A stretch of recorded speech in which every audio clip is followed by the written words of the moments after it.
Welcome to a new vlog, you guys. I'm in a bit of a different location. There's some spilt soda right here. I'm fully immersed. Welcome to AU Arts, or formerly ACAD. This is the place where I got my Bachelor of Design. I graduated here in 2019, and I'm back. I'm back for a little evening summer class that I decided to take. I'm taking an acrylic painting class because, I don't know, I've just been really missing the, I don't know, like a classroom setting or like being a part of something. I feel like, especially being a part of, you know, the barrier painting project that I just wrapped up, it was so cool to, I don't know, be working on stuff. Like I fucking yapped and sapped all over the last video. Sorry, I'm like completely out of breath. About how nice that was and how nice it was to, you know, be a part of something again and like be interacting and creating with other artists and other creatives again. And yeah, I just miss it so much. So I registered for this course and so now I'm back. Welcome to the cafeteria. Yeah, this place has changed a little bit. I feel like this is all new construction, the tables are new, but for the most part it's like pretty similar. Just like walking in, I was very nostalgic. I was like, Natsukashi. I'm excited to be back, and we'll see how this goes. Sorry, there's somebody walking by. Hello. I'll end here, but welcome to the vlog. Thank you for being here. Okay, bye.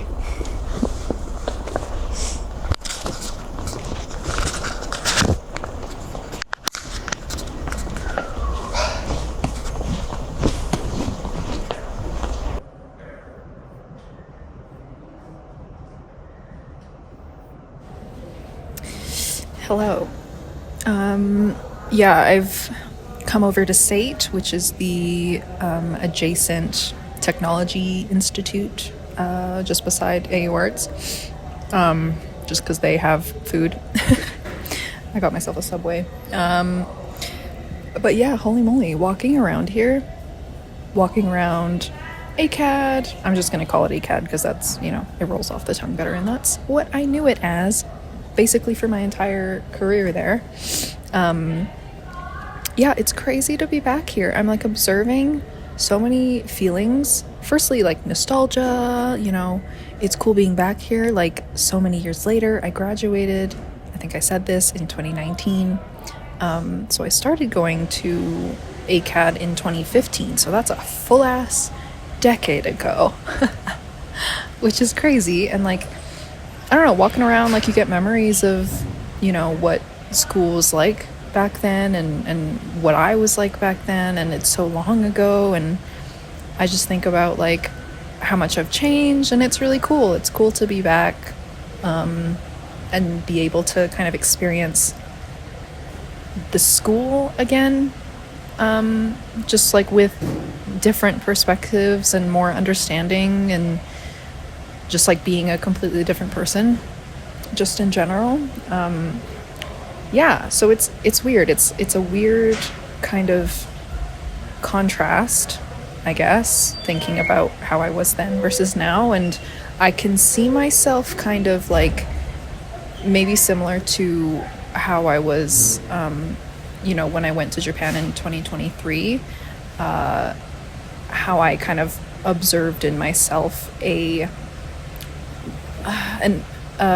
tendency or like an urge to want to like kind of go into my shell a little bit, just because being in Japan reminded me of, you know, being a shy little kid, being raised with like Japanese values and like being, you know, told to be considerate of others and, you know, not to, you know, just all of the things that kind of has turned me into a people pleaser, and what I'm like have been working through to undo that.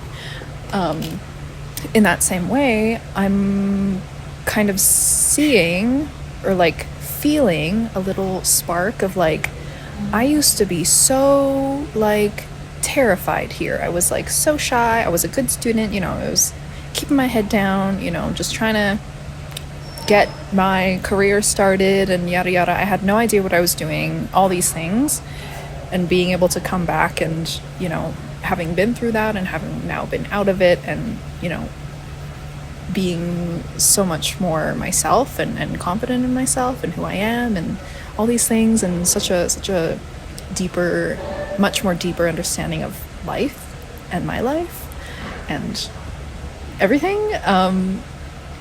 It's interesting. It's very interesting. You know, I'm gonna try and be aware, like, I am not the person who I used to be when I was here the first time. And so I'm gonna remind myself of that and remind myself that, like, I know who the fuck I am. I don't need to be scared. I don't need to, you know, be anxious or shy or, you know, all the things that I used to be here, because that's not me anymore, you know?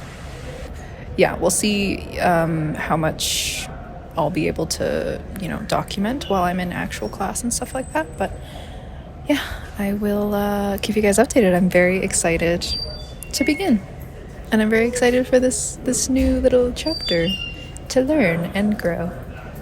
So yeah.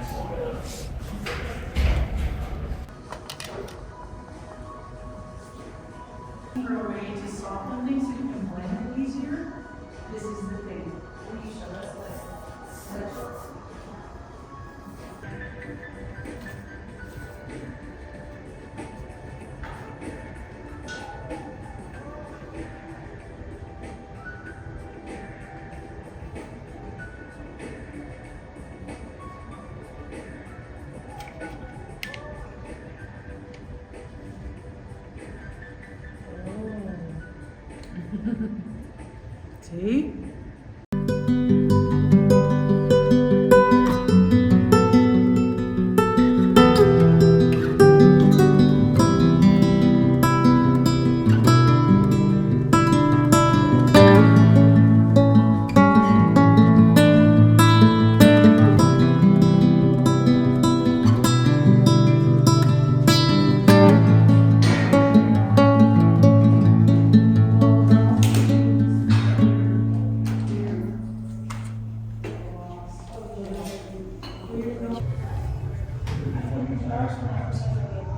Well, there are skid marks on the pavement, so I have left entirely.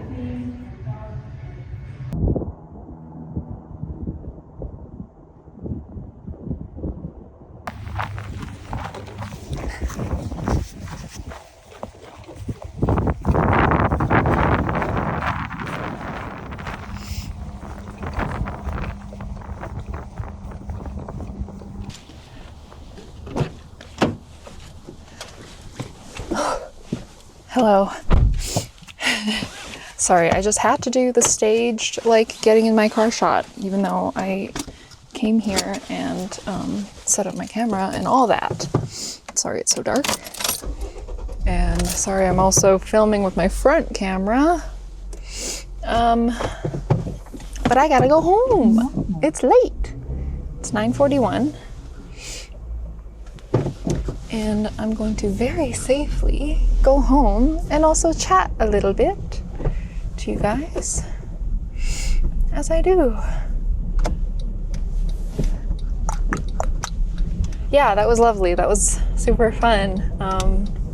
It's cool. I was like out basically all day. I left the house at like 1 something because I wanted to go to the gym and then hit a art supply store before coming to ACAD with the hopes of getting here before the bookstore closed, but unfortunately, as you guys saw, it was closed by the time I got here, so that's fine. Yeah, so I was just running around all day, and I was running around all day, coming to the climax of going to this first class, and it was a lot of fun. It was like I guess, like, I don't know if I would say I was nervous or anything, but I definitely, like, I walked in and I didn't really know what to expect, and we were all just sitting in a circle around the teacher's desk, and she was going to show us a demo or whatever, and it seems like, or I think it is, like, I'm the only person who hadn't taken her previous class before. So I'm taking Acrylic Basics 2. So Acrylic Basics 1 is the prerequisite, which like I was able to, like I asked if I could, you know, take this class, this like secondary advanced class, even though I hadn't taken the first, because like I've painted with acrylics before and I've taken classes like color theory when I was doing my degree, where we had to like mix paints and use paints and yada yada yada. It wasn't really about the acrylic painting and like the techniques and all that, but like we did use it basically for every project, so I'm like, that's good, right?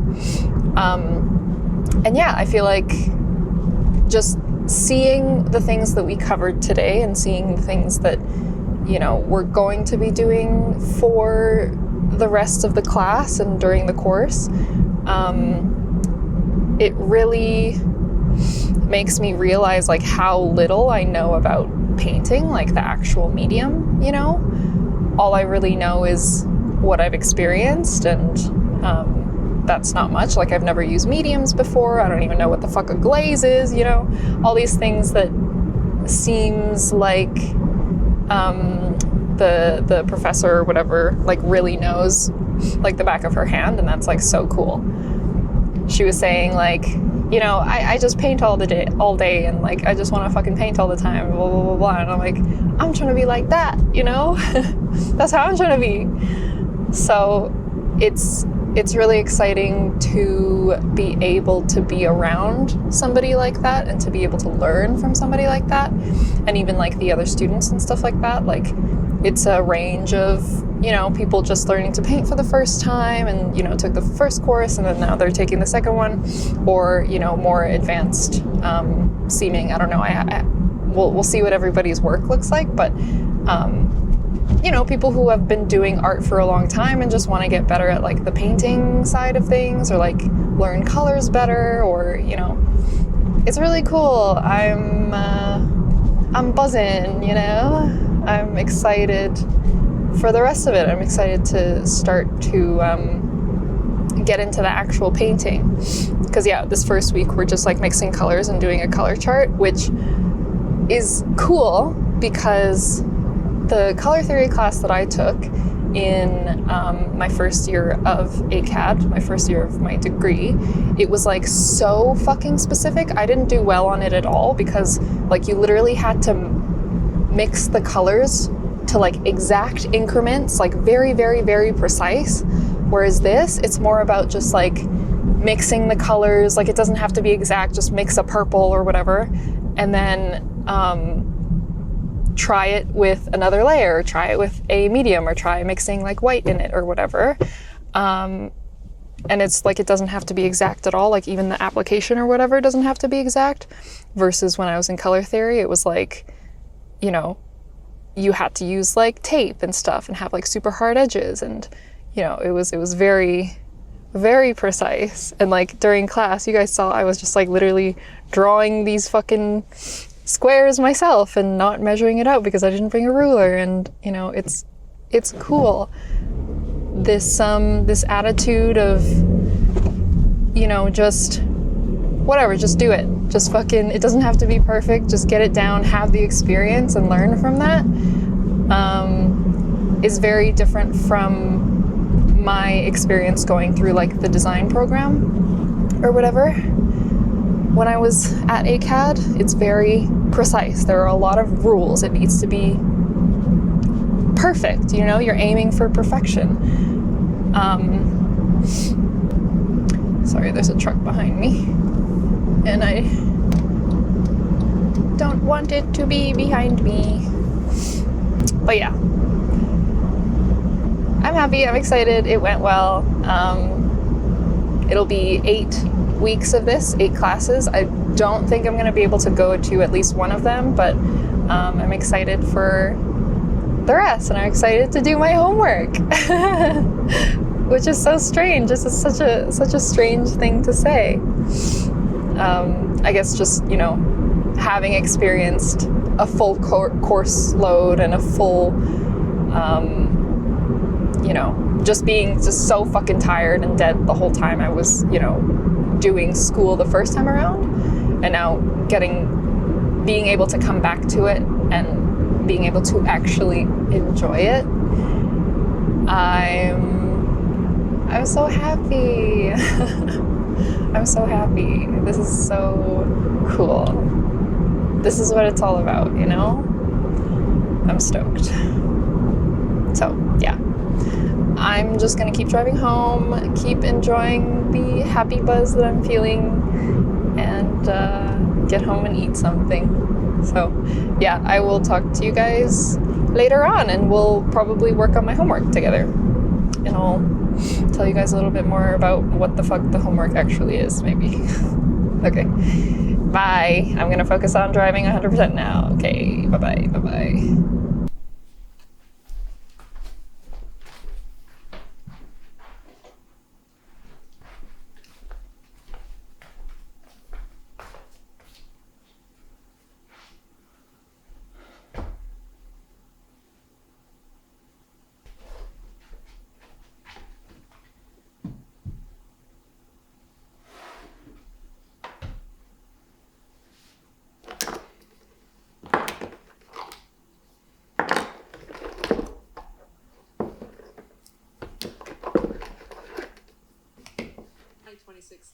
He and Laura started dating.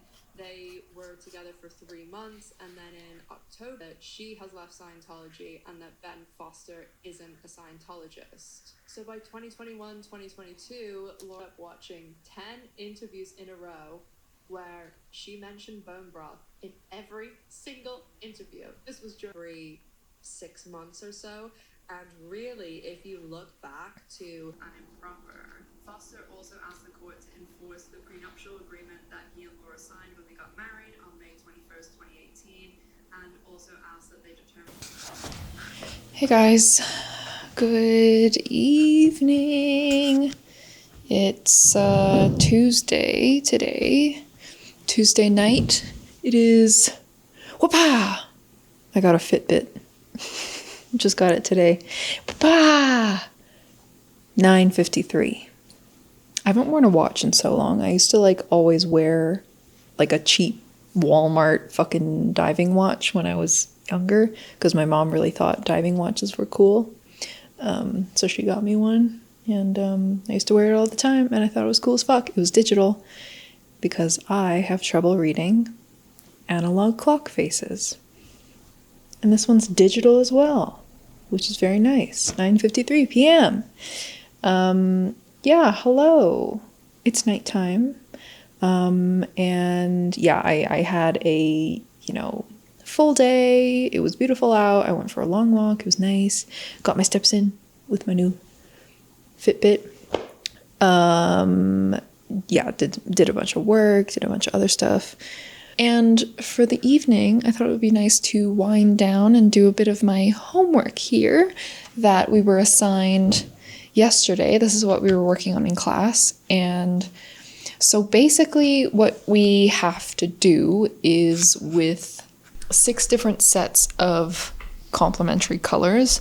So top to bottom, it's yellow, orange, blue, yellow, orange, blue, purple, and then it goes all the way down to purple, yellow. So just like the full range of colors, basically. And then on 3 different grounds, a white ground, a red ground, and a black ground. First, on like the bottom little rectangle, you lay down that color on each end without any white, just straight out of the tube, plus like a little bit of medium, which I've never used medium before, which I said, and I got medium today for this, and it's pretty cool.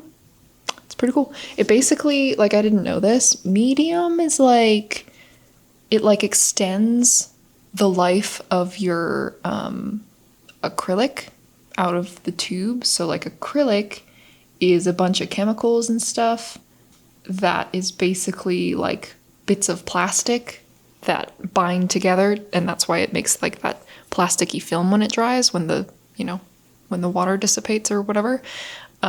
So when you add medium to it, it's kind of like paint, but without the pigment. You're like adding more of the like base stuff. So it makes it more transparent, and it makes it less thick. So it's kind of cool. It's cool. It makes the paint feel very like smooth and like slippery. So that's fun. And so you start with one end. You mix the straight purple with a little bit of medium if you want, and then the other end straight yellow. And then above that, in the bigger rectangle, you add a bit of white to add opacity. So I guess like I've always kind of known this. I've never, read it in like a rule book or anything like that, because I've never really like studied painting or studied, how paints work or what acrylic paints are like. But acrylic paints are, transparent, right? Straight out of the tube, they have transparency, especially like yellows and stuff like that, other than the white, which is completely opaque, right? Well, opaque for the most part. So when you add white, yes, it does lighten the color a little bit, but it gives it that opacity so that it doesn't, it's not so translucent. So basically what you're doing, or what I have to do for this, my homework, is put down some straight out of the tube no white mixes at the bottom, and then add a bit of white to that to see how the transparency changes on the different colored backgrounds. And then you do like another layer of that same mix on top of itself to see how that affects the transparency and how that affects the color. Sorry, I'm having trouble talking right now. It's been a long day. So yeah, geez, sorry. That's what we're doing. That's what I'm doing. And I did my one bottom round column, and I'm gonna call it good. I kind of was expecting, it would be nice to do a little bit more than that, but goddamn, this shit takes long. Mixing colors and yada yada. And I guess like I'm a beginner. I'm just learning how to do this stuff. But yeah, it is pretty interesting seeing how this stuff like dries on top of itself. And then once this is done, then it's supposed to like act as a resource for us as we continue on with our actual paintings, which like next week we're going to be doing a still life painting. And I don't think I've done an actual acrylic painting since like my first year of school. So that was in 2015 or 16. So about a decade ago. So we'll see how it goes. I kind of anticipate it's going to be a frustrating process. Sorry, there's something red blinking here. Okay, sorry. I haven't used this camera in a minute. All of my entire like roadworks barrier vlog was with my phone, so I kind of like forget how this thing works. Yeah, we'll see how it goes. We were talking and like I told the prof or whatever that I'm very much a digital artist and, I'm very comfortable creating art digitally, but when it comes to traditional medium, particularly something like acrylic paints, gouache and watercolor, feels a little bit easier to me, at least. Like there's a little less process, there's a little less, dealing with this stuff like additives and dealing with like the actual chemistry of the paints, because it's, I don't know, to me it feels forgiving. Lost my train of thought. But yeah, just the very, very polar differences between, a traditional medium like acrylic painting versus digital. It's going to take a lot of practice, and it's probably going to be very frustrating for me, going from a medium such as digital that is so accessible and so easy. You want a color, you just pick it. Oh, I like that color in that drawing. I'm just going to color pick that shit, take that and put it in mine, Whereas with this stuff, like you need to mix the actual colors, and you need to know, okay, so if I want my color to be a little bit more dull, desaturated, if I want it to be lighter, then you have to add the right amounts of the right kinds of things to make that color. And then once you mix it, you got to keep it alive, you got to keep it open or whatever, you got to keep it like hydrated, or like add medium to it, or because once it's dry, you can't use it anymore. And if you didn't mix enough, then you got to mix more, and it's quite the process. So I'm gonna be learning how to get comfortable with that and build confidence with that, hopefully. So yeah, I'm really tired. I feel like, oh god, I'm an indoor cat, right? Even just like being outside for an hour today during my walk, I feel like the sun really takes it out of you. It was really windy as well. The wind takes it out of you too. But so yes, that's what I did tonight. I'm gonna maybe make a little cup of tea and go to bed. Maybe start a new book, because I just finished the last book I was reading, the Hiroshima one. Shout out Alex. He was listening to it as well, and listened to it in like a fucking day, and I'm here like, I'm not done. So I finished that a while ago, before I went on the California trip or whatever. So next, I think I'm going to read another Kazuo Ishiguro book, Clara and the Sun. I started it. I got a hard copy version of it, which like I don't like hard copy books. I much prefer soft cover. Is that what it's called? Paperback. I much prefer paperback books, because you can like, hold them comfortably and like turn the pages around and yada yada. Whereas hardcover, it's like, here it is. You're kind of like, and I'm like reading in bed, so it's like, yeah. But anyways, I started that a little while ago, like a couple months ago probably, and then I just kind of switched to another book. So I think I'm going to restart that again and then actually settle in with that. And yeah, hopefully it's good. I really liked Ishiguro's writing when I read Remains of the Day, so I'm excited to get into another novel in the very slow way that I do that. Okay, I need to stop yapping and I need to go to bed. So, good night. Talk to you guys later. Bye.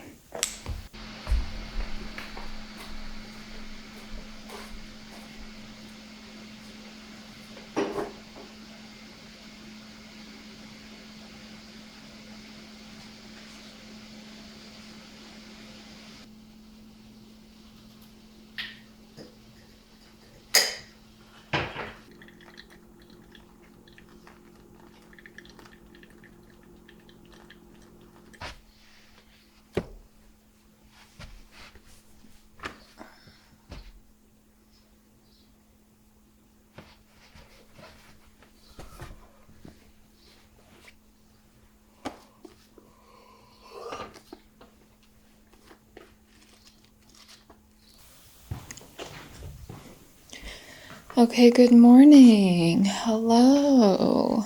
How's it going?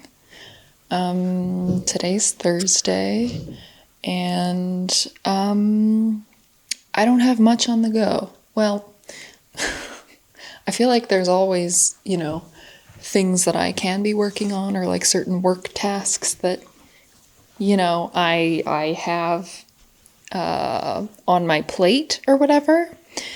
But it doesn't feel very urgent, So I'm just gonna, okay, hold on. I need to put my apron on. 1 second.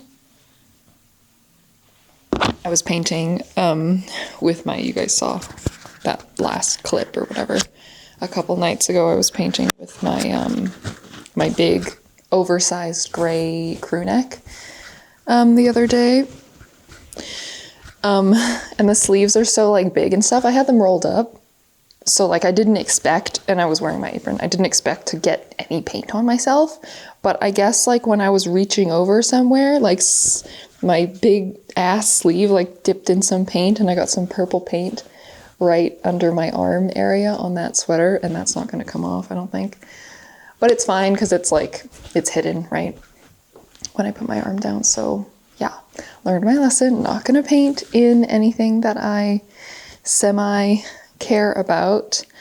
Yeah, sorry, what was I saying? I don't have anything super urgent to do today, and I do need to get this homework done, so I thought today would be a nice opportunity to do that. I love painting during the day when, you know, I would be working or whatever. If I had urgent work stuff to do, it just feels like a little treat, right? So yeah, that's the plan for right now.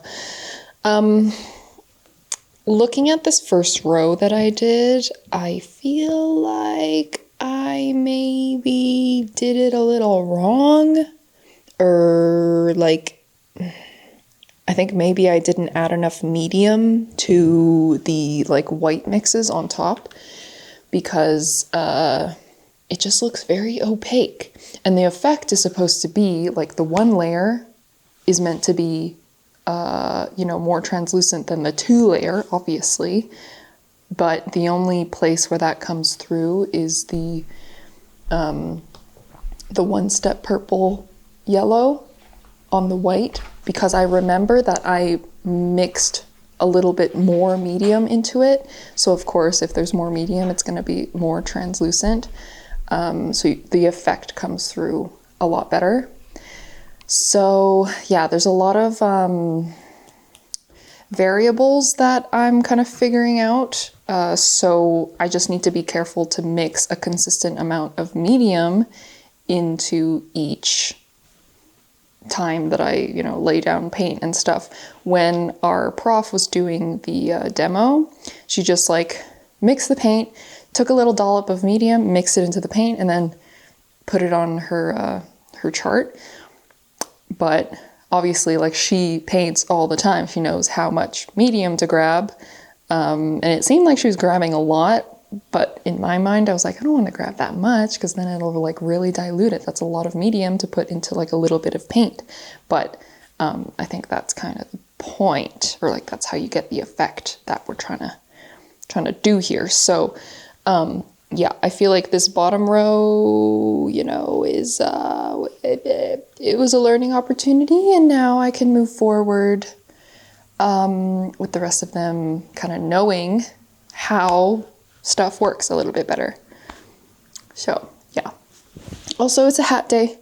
It's a hat kind of day. I went to yoga last night, and all of the sweat that I sweat ruined my hair. So yeah, this is what we're working with. But yeah, I need to get some water, and then I need to, what else? Paint. Just get started, I guess. Should I put something on in the background while I paint, or should I just enjoy the silence? Lately, I've been, I guess like for the past few months, really, I've been watching a lot less YouTube, a lot less like video essays and stuff like that. Anybody who's been watching my channel for a long time, or like has been watching some of my older vlogs, I was a really big video essay enjoyer, and I do enjoy a good video essay. I still do. But lately, like the past few months, I've really been noticing when a video essay is playing and it's just fucking playing. I'm not really paying attention to it. It's kind of just noise, right? And lately, that noise has kind of been like unwanted, you know? Like, it'll be going on in the background when I do decide to watch something or put something on in the background, and then it's like just kind of going on while I'm doing something else, and I'm kind of like, I don't really want this. I don't really want this noise going on, so then I end up just like turning it off, and it's kind of nicer to not have that noise. So yeah, I don't know. That's something that I've noticed lately, and yeah, video essays are very long, and I feel like it's like I like watching them, I like enjoying them, but lately it's been like hard to have them go on in a single sitting, because I guess my attention span, especially when I am doing something else, like I want to enjoy the video essay, but you know, I got other shit to do, or like if I'm doing something else, then it's hard. It just becomes that noise, and like I don't want it to just be noise. I want to watch it. Yeah, but yeah, anyways. So yeah, maybe I'll just be in a bit of silence to start, and if I want to, maybe watch something later or put on some music or something. But yes, let's get started.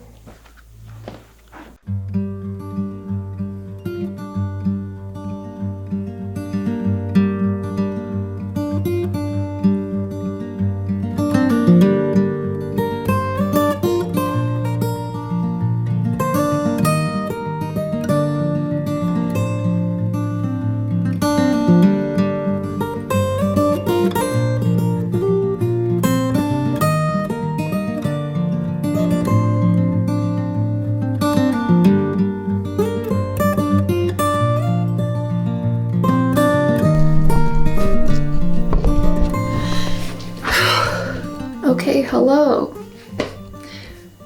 Do we like this framing?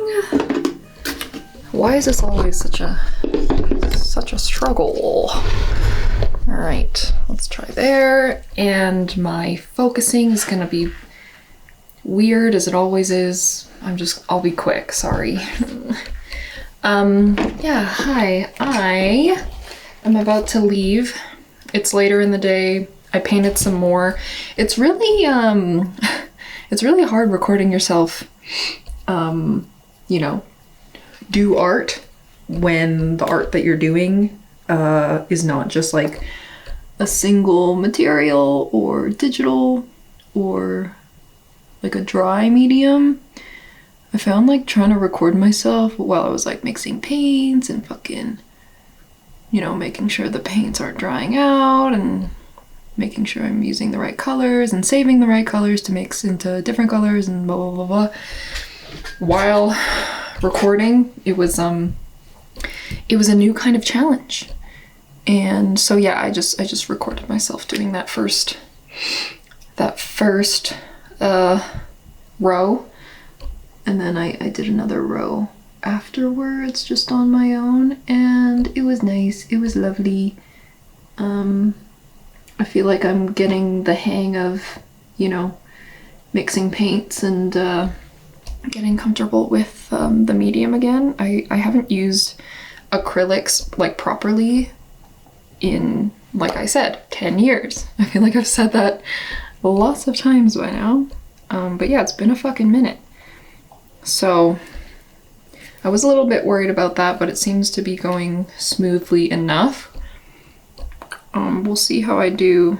I'm sure it'll be fine, but we'll see how I do when, you know, we actually start painting actual, you know, things with our still life in the next class.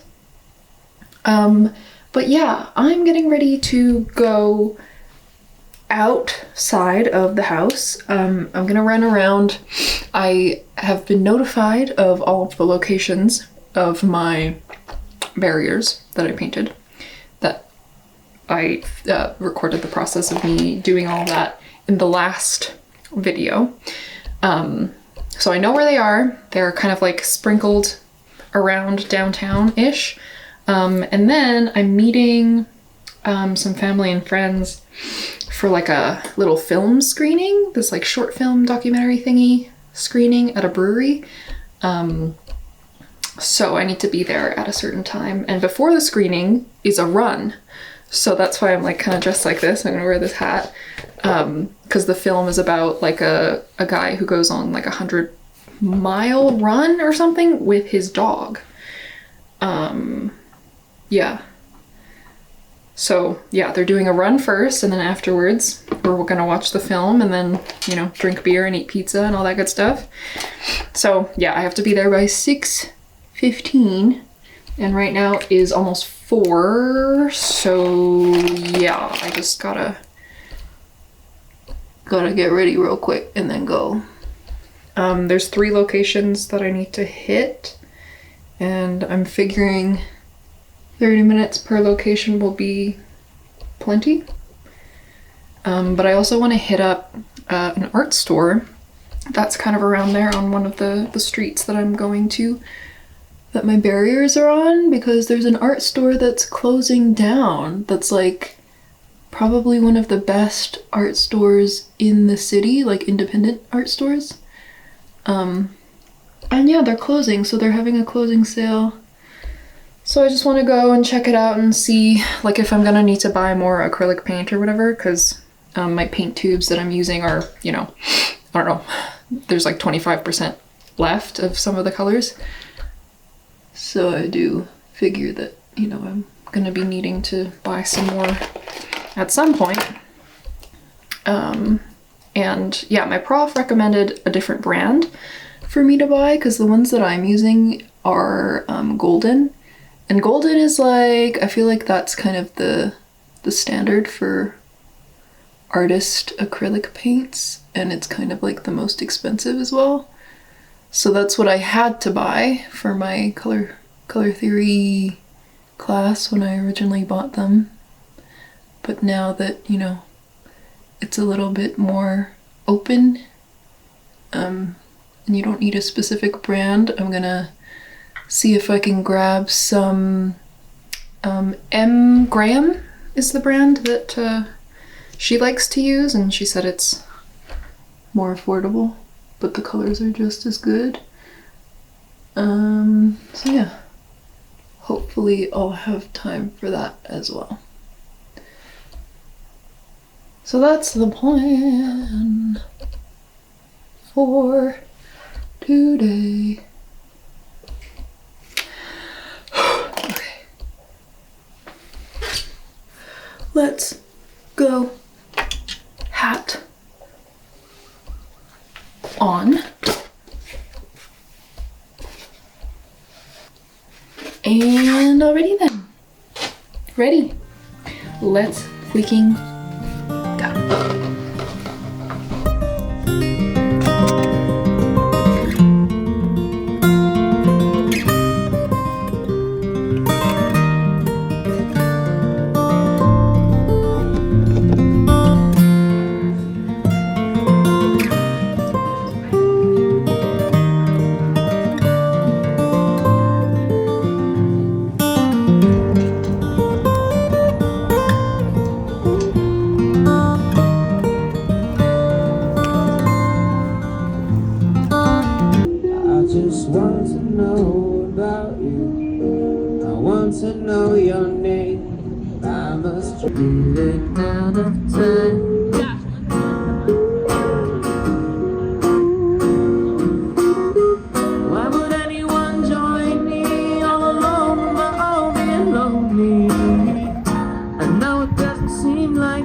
So what's up? How are you guys? What's been going on? I feel like, so the past couple days have been kinda, you know, sleepy, kinda inactive, kinda, you know, I feel like I needed some rest for some reason. Maybe I was like socially drained, or I don't know. I've been kind of going at a pretty lively pace for the past while, like basically all of April, since I was doing the road murals, and then we went on that trip and that was a whole thing. And yeah, now I feel like after a long period of not having some downtime and some time to just like like not really have to do too much. That's kind of catching up with me, and I'm now that I have the opportunity to like chill out a little bit, I feel like I am realizing that I've been kind of waiting for that and like needing that. So yeah, Friday, Saturday, what did I even do? I don't know. Friday was obviously a work day a little bit, so I did some work. And then I have also finished my homework, so I did a bit of homework, and then yesterday I did one big final push to get that wrapped up, so all of my homework is finished for tomorrow. Class is tomorrow. And yeah, other than, you know, my homework, and I went for like a couple walks or whatever, I basically have just been gaming. And that's my my wind down of choice, you know, as we know. I've been playing Hogwarts Legacy, which just came on to the PlayStation Plus thingy library, and I saw it and I was like, interesting. I am 27, okay? I was born in 1998, and so yeah, I really liked, I grew up with Harry Potter. I really liked the movies, at least like the first 3 movies we had on DVD. So that was like a big part of my childhood. The like latter movies I kind of like dropped off and whatever, but it was like a big kind of fandom that I was aware of and, you know, kind of was into and all that stuff. So it's cool. Like, I feel like if this game existed when I was a kid, I would have fucking loved it, you know? So part of it is like, I think nostalgia. Part of it is like, oh, I wanted to go to Hogwarts and like, you know, play being a wizard or whatever. And now that it's in game form, I'm enjoying it, and the game is like a lot better than I expected. I feel like, I don't know, typically with, at least as far as I know, I guess I've never really played too many movie games, but like games that have been made off of a movie franchise, I kind of imagine they're just a bit of a cash grab, right? They're not really, you know, made to be a good, like an actual mainstay good game. And I don't know if I would say that this game is, you know, to be compared with some of, you know, the other really good games that I enjoy, like the really heavy hitters.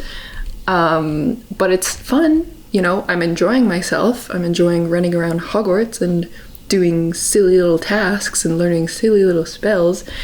And yeah, so the past couple days I've just been playing that, and I'm a Slytherin.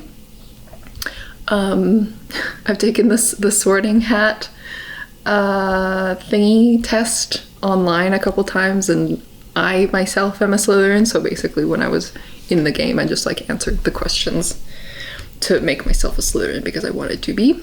I wanted my character to be. So yeah, that was my last couple days, and it was nice. You know, when things like this happen, like me needing rest and stuff like that, I have talked about this and we know this, like I have a history of being uncomfortable with that. So me taking rest, I feel like on Friday was a little bit difficult for me. Because like I'll, you know, take some time to play the game, and then as I'm playing it, there's the little voice in the back of my head saying like, oh, you should be doing your homework, you should be doing this, you should be doing that. What are you doing? You're, you know, just the voice that is uncomfortable with me resting, even though I need it. So yeah, I kind of observed that in myself on Friday, and then reflecting on that Saturday morning, I kind of, you know, went like, okay, I know that right now, obviously I need some rest, or, you know, I'm craving some time to just fucking veg out and play a game and, you know, not do too much because I've been doing so much lately, and I need the break. So I'm just gonna allow myself to game. I'm just gonna allow myself to do whatever the fuck I want and just like have a very chill day. And try to stay aware and alert of when that voice wants to come in the back door and be like, you know, oh, you shouldn't be doing this, you should be doing something else, blah, blah, blah, blah. And yeah, yesterday was lovely. I played a lot of Hogwarts. I took an extra long walk, and you know, I got some snacks that I like, and yeah, it was nice. So, and I feel like today being Sunday, I'm feeling the effects of that. I'm feeling refreshed.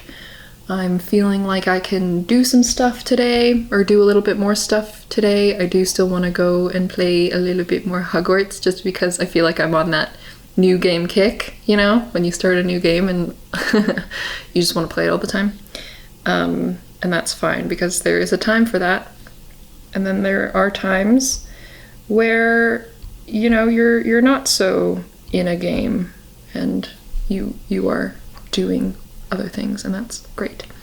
But times like this are good too. It's all good. It's all life. It's all, you know, enjoyment.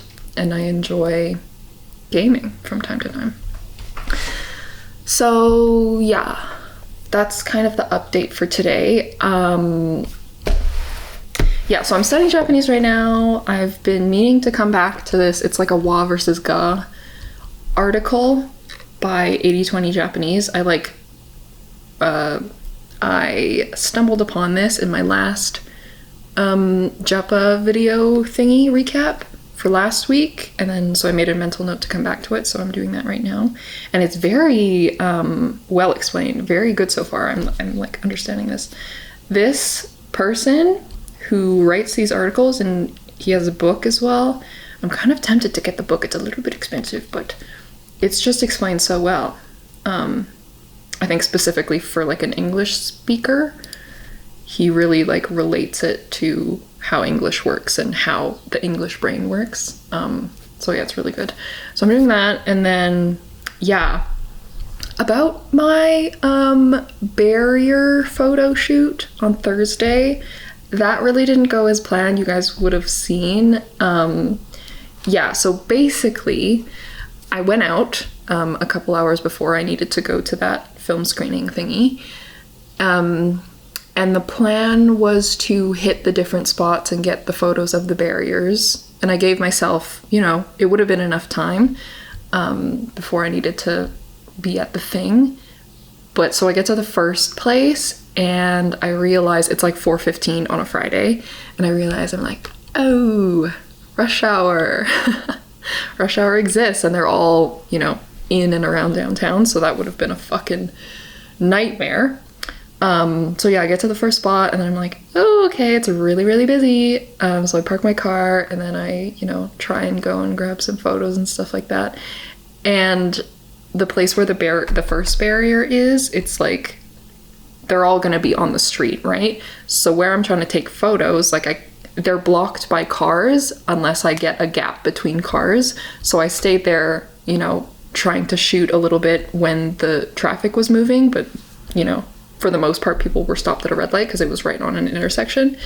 And then I was trying to the crosswalk was, you know, it said to walk or whatever. So I was like, oh, this is a good view as I'm like halfway walking, and the crosswalk says walk, so I'm walking, and I think, okay, I'm just gonna like stop here and take a little photo real quick, and I do, but then like somebody's trying to turn in and honks at me, and I'm like, oh, okay, sorry.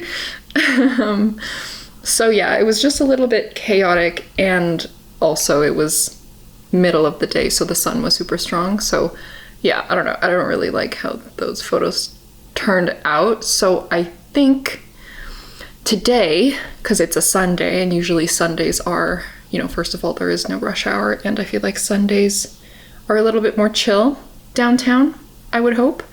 So I'm planning on maybe in the evening going back to those spots and trying to get those photos again. Wish me luck. So yes, that's what's going on with the barriers. And yeah, otherwise, it's a Sunday, baby. yeah, I'm feeling pretty open, feeling pretty good. Excited to play more hug awards, and yeah, it's cool. It's nice to be alive. It's nice to be experiencing life, and it's good. I'm feeling good. So that's it. Just wanted to check in because it's been a couple days or whatever. So yeah, I'll talk to you guys, I guess, when I go out. Hopefully it goes well. Hopefully my barriers are well lit and not too busy, and I can grab some decent photos of them. Another thing, actually, of the one barrier location that I did go to, which had 2 barriers there. The people who place the barriers place them facing in, and they're next to like a kind of like patio platform or something, so they're like a little bit blocked, which is fine. It's fine. Both sides are good, but seeing that, it makes me think, like, isn't it obvious that, you know, one side the figure is facing out, one side it's the back of them and they're looking back. So like, isn't it, wouldn't you think, I don't know. It's fine. It is what it is. But yeah, it's just a little bit of like a I wish you just turned them around. I wish you just saw that one side was the front of a body and one side was the back, and you thought, like, yeah. I mean, you know, it's not their job to do that, I guess, but just, you know, little ego hurt, I suppose. So yes, you guys will see what I mean. But okay, bye. I'm gonna finish my little study session, and then I'll talk to you guys later when I go out tonight. Bye.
Now, I'm just deciding that I'm gonna kind of override some of my lines.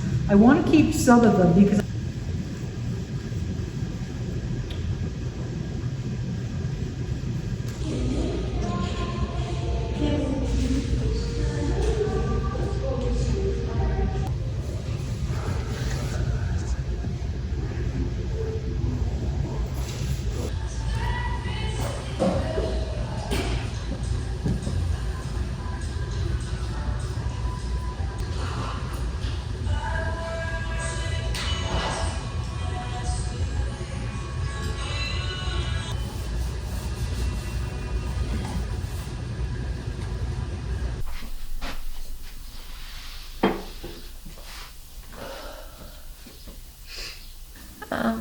Good morning. Hopefully you guys can hear me okay. I'm sure you can. I feel like I haven't, lately I've been recording with my DJI mic a lot. I kind of prefer the DJI mic over my my Deity shotgun mic, just cause, I don't know, better quality, and I can do my like longer distance things. So I guess I kind of forget what this one's like, but I'm sure it's fine. Hi, good morning. We are sitting in my journaling reflection spot. I've just had my coffee. I've just journaled and reflect on a bunch of stuff that I thought I would yap at you guys about, because it's been a while. I feel like it has been a while. In part, I guess, because I've been busy. I've been running around doing a bunch of stuff, traveling, projects, yada yada. And generally, I've been like good. I've been pretty, I've been pretty positive. I've been pretty up, I guess you could say. So it's kind of funny. Like, I don't know when this thought came across my mind or whatever, but I, had a thought maybe a couple weeks ago, a week ago, whatever, thinking like, damn, like I've been really good lately. I've been really good. It's kind of amazing, I don't know, I'm just thinking about maybe like a year ago or whatever, where it felt like these low periods would come regularly and often and stuff. But yeah, I just was thinking back and I was thinking like, life has been like really good and I'm very grateful and I'm very happy. It kind of made me think like maybe I'm, cured and maybe I'll never be uncertain again. Maybe I'll never be sad again. This is great. Which is, it's a silly thing to think because that's not the way that life works. I know that my brain sometimes likes to think of things as all or nothing, right? That's just like a common cognitive distortion.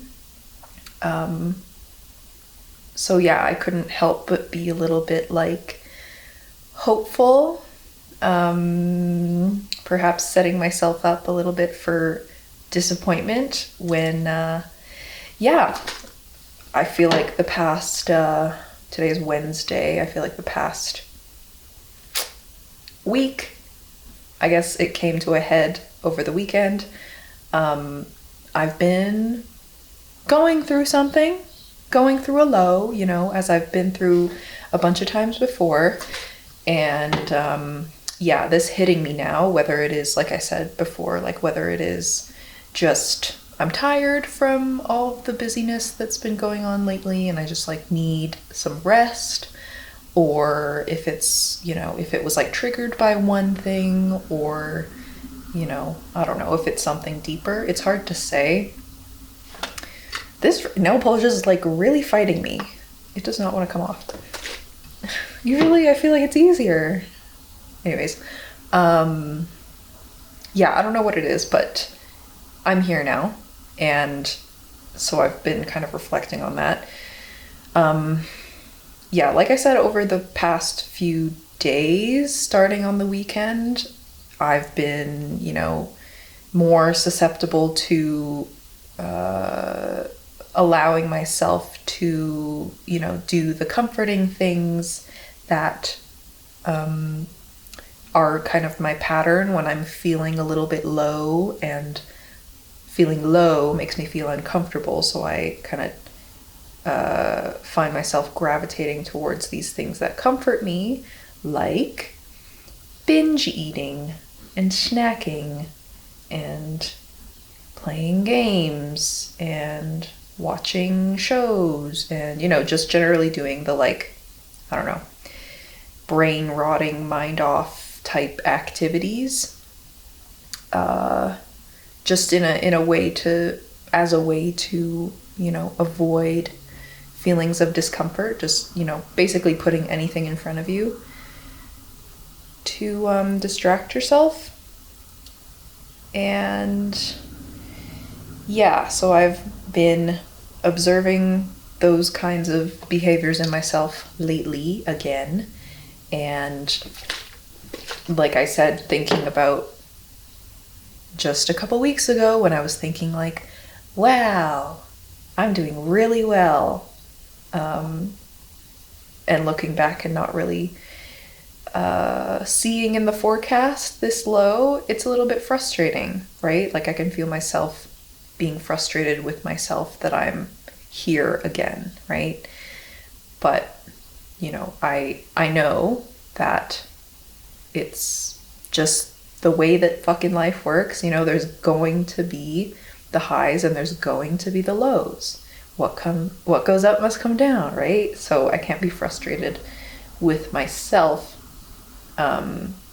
for something that is just kind of inevitable, at least at the state that I'm in now. So yeah, was reflecting on that, was reflecting on, you know, why maybe, like, are there certain things that maybe have been happening lately that is kind of piling on to this low. And so I think for sure it is like a mix of, you know, my mind and body needing just a bit of a break. And then my ego, my identity being uncomfortable with that. So then, you know, I reach for the comforting things. So there's that. But then I also think like there have been a few, you know, recent things where I've felt my ego being threatened, or like my identity as a admirable high performer, whatever, being threatened. And of course that would make me uncomfortable, or it would make my ego uncomfortable being threatened. So that could be another thing. It's just things like, I don't know, I've you know, jobs have fallen through. I've, you know, I heard back from a thing that I applied for that I didn't get. Just like a bunch of those things in succession recently. And so I feel like it's taking a bit more effort to keep my mind from, you know, feeling bad about myself, I guess. And like, it's interesting because I feel like I'm in the moment when, you know, I get a rejection or something like that. It doesn't hit, or like I feel like I'm good at pretending like it doesn't matter, or that it doesn't really affect me or whatever. But of course, you know, anything that you apply for, anything that you is like a potential source of income or source of work or like opportunity, the possibility of it happening makes you hopeful, right? You imagine, you know, doing it, you imagine the project, you imagine blah, blah, blah, blah, blah. And then, so of course, even though it's not rational, that like, you know, if something isn't guaranteed, something that you have to apply for or whatever, it's not guaranteed. So of course, rationally, you know that it's not a sure thing. It still kind of stings a little bit, at least for my ego, my identity that has a habit of placing myself as superior, because I feel like I need to be superior to be comfortable, because I'm, you know, afraid and I feel threatened by being inferior. So that's why I'm always like trying to do the most and like perform, and you know, I'm so afraid of failure because this, you know, high performance and everything. I've talked about this a million times before. I can go into the, you know, all the levels of this, but I feel like I need to be successful. I need to be achieving things in order to have worth, and in order to be lovable, and in order to, you know, blah, blah, blah, blah, blah. All of the things that, you know, a lot of people struggle with, whether they realize it or not. So yeah, I lost my train of thought, as I do. What was I gonna say? Yeah, so I think I need another cotton thing. I thought one would be okay, but like this, my nail polish has really been not cooperating with me. So I'll be right back. One sec.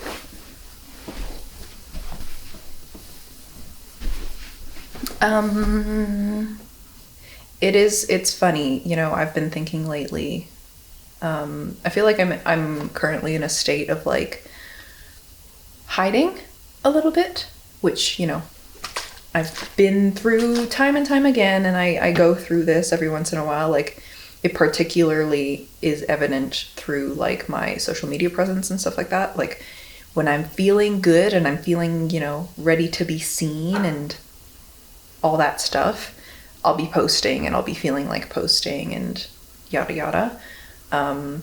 But then I'll have periods like this where I'm just like, nah, I don't really feel like being perceived. I don't want to, you know, show myself what I'm doing, all this stuff. And so that's kind of how I've been lately, which is an interesting thing to observe in myself. I had a dream last night, and I feel like this is a reoccurring dream, or like this is kind of an indicator that maybe I'm feeling a lack of control or something like that. I had a dream that I was in Japan and I completely underpacked. Like, I brought a carry-on full of stuff, but like I only brought clothes and nothing else. Like, no toiletries, nothing, like no makeup, none of the other stuff that I usually bring. And I didn't bring a full-size luggage to like buy anything, right? So I was kind of freaking out. I was like, what the fuck? What is wrong with me? And like, when you're dreaming, right, you're like completely in that state of like being immersed in the dream. So you don't really, at least for me, like I know some people who like lucid dream or whatever, I've never lucid dreamt, can realize that it's a dream and whatever, but like I'm always like fully in it. I'm like, fuck. So yeah, I feel like that's travel stress dreams are a reoccurring thing for me. For some reason, like I've had dreams where like I'm gonna miss my flight, or like my shit has been stolen at the airport, or like, you know, it's interesting. It's always like travel related. But yeah, I had that dream last night, and then so I'm kind of like, why? What's going on up there? But yeah, I think, you know, I'm reminding myself of the normal things, you know, the things that I've learned over the years to remind myself of when I'm kind of in a period where motivation is low, and I can observe my ego being uncomfortable with that because it feels threatened, because when motivation is low, that means I'm not producing as much, and that means self-worth is being threatened, and therefore ego is being threatened, and ego doesn't like that. Ego is afraid of, you know, not performing. So yeah, I'm aware of all these things, and I'm reminding myself that like, it's okay to rest. You know, these low periods are natural, and I've been through them, you know, time and time again, and they are not, they don't warrant a freak out, because I'm, you know, experienced with them, and it's fine and it's cool, and I can just chill with it, you know, it's not a big deal. And B,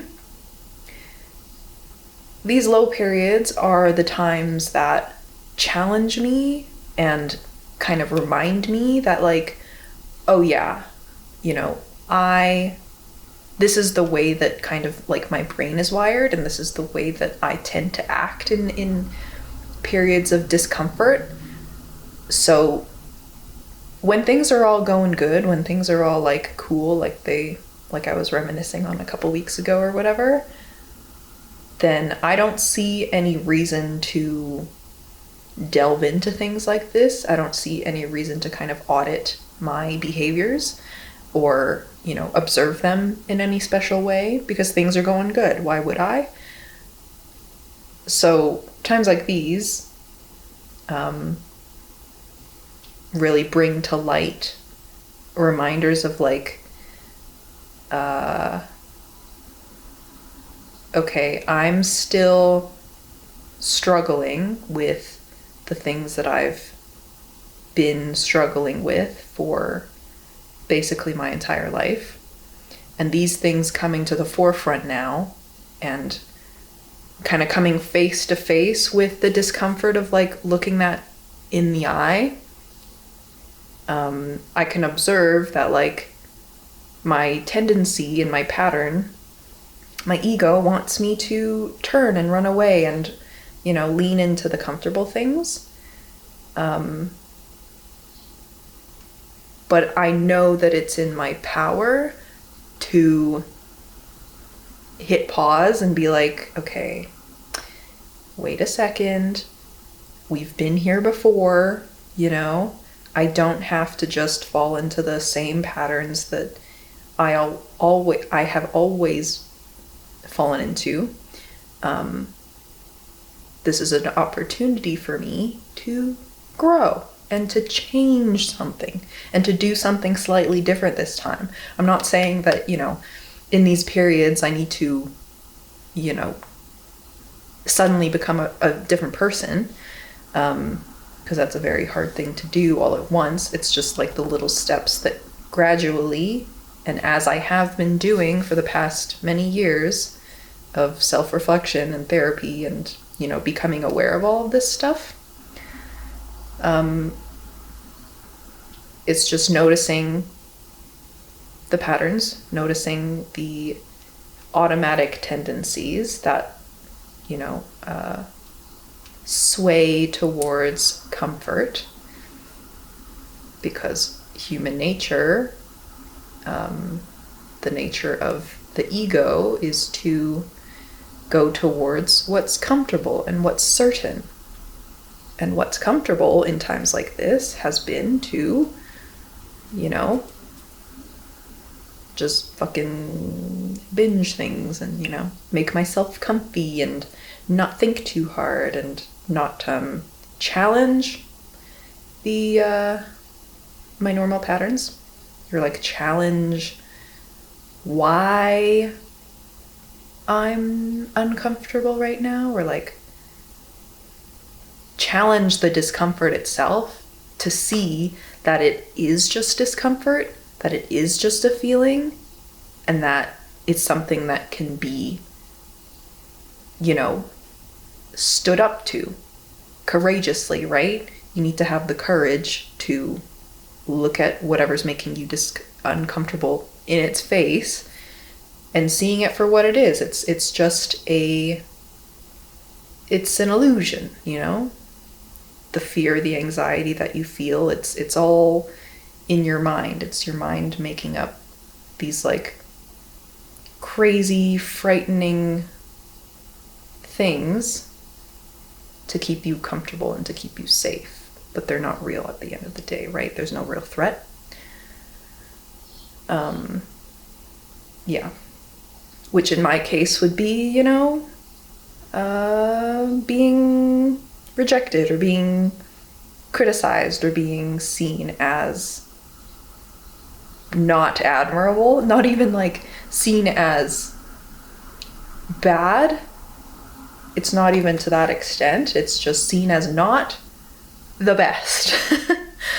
Or like not impressive, you know, which is hilarious. Yeah, it doesn't fucking matter, you know? It doesn't. It's actually pretty fucking funny. So, yeah.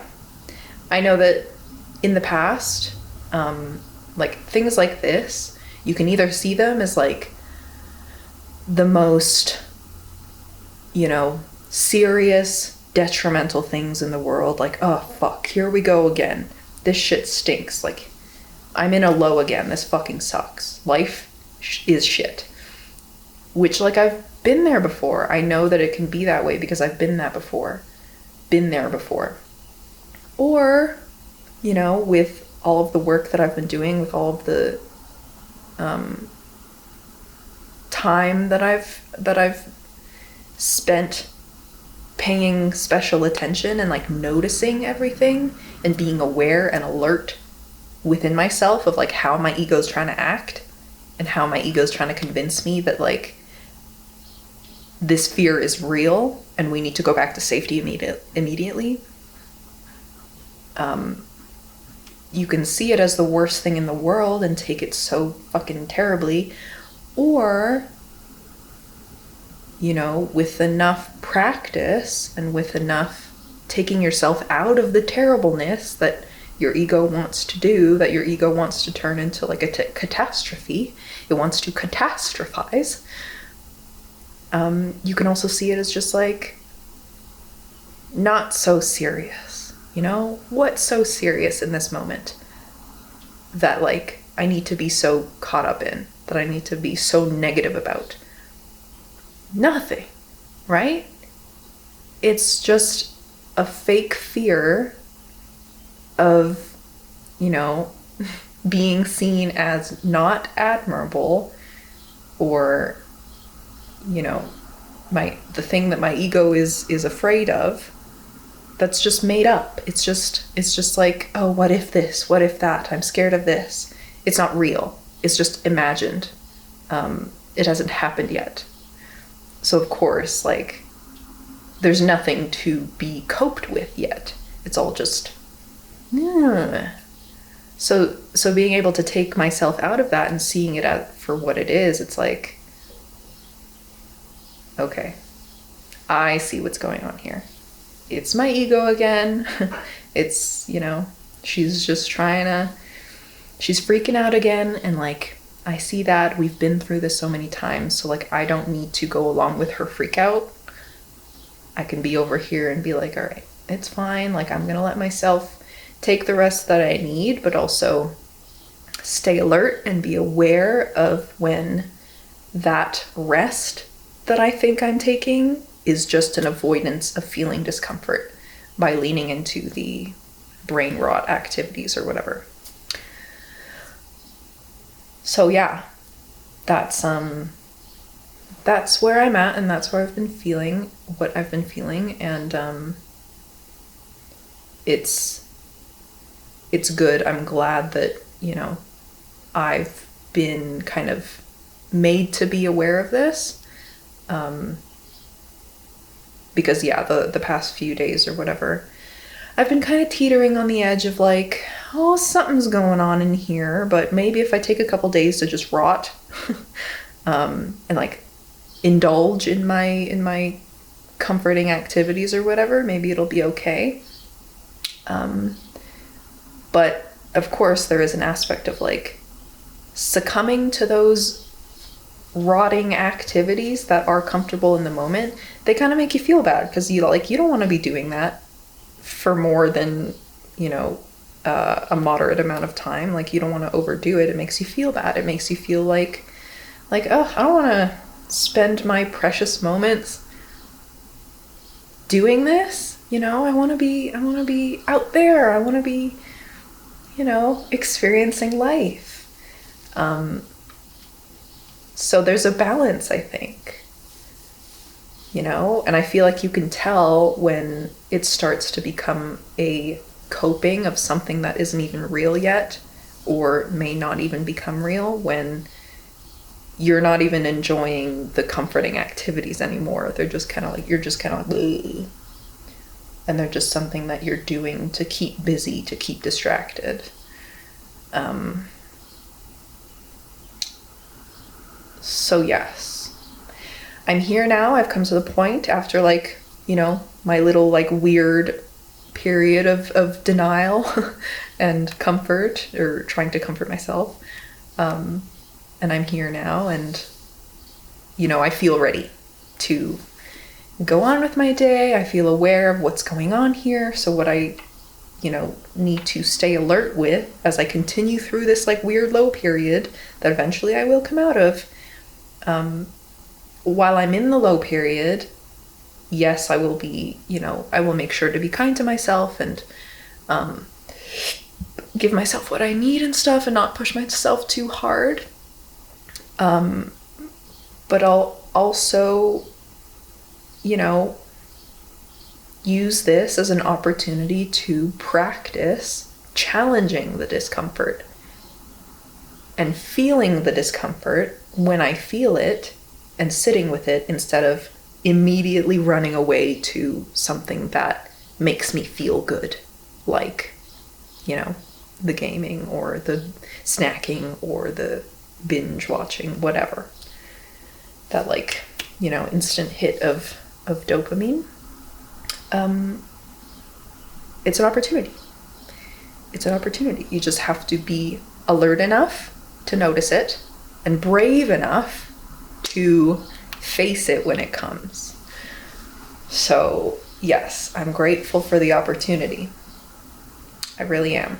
Because, without times like this, how do you grow? You need the lows to grow. Yeah. So it all is a part of the overall good that is life, and everything in it. So I'm grateful. And yeah. So that's the talk for today. Thank you for listening. I feel like now that, I'm out of therapy, maybe, and I don't know, because I still journal every single morning. I still observe and kind of take account of what's going on inside of me and stuff. Mostly, when things are high, when I'm feeling good and stuff like that, it's mostly just little things throughout my life and throughout my days that oh, this happened, maybe let's focus on that and process it and let it go.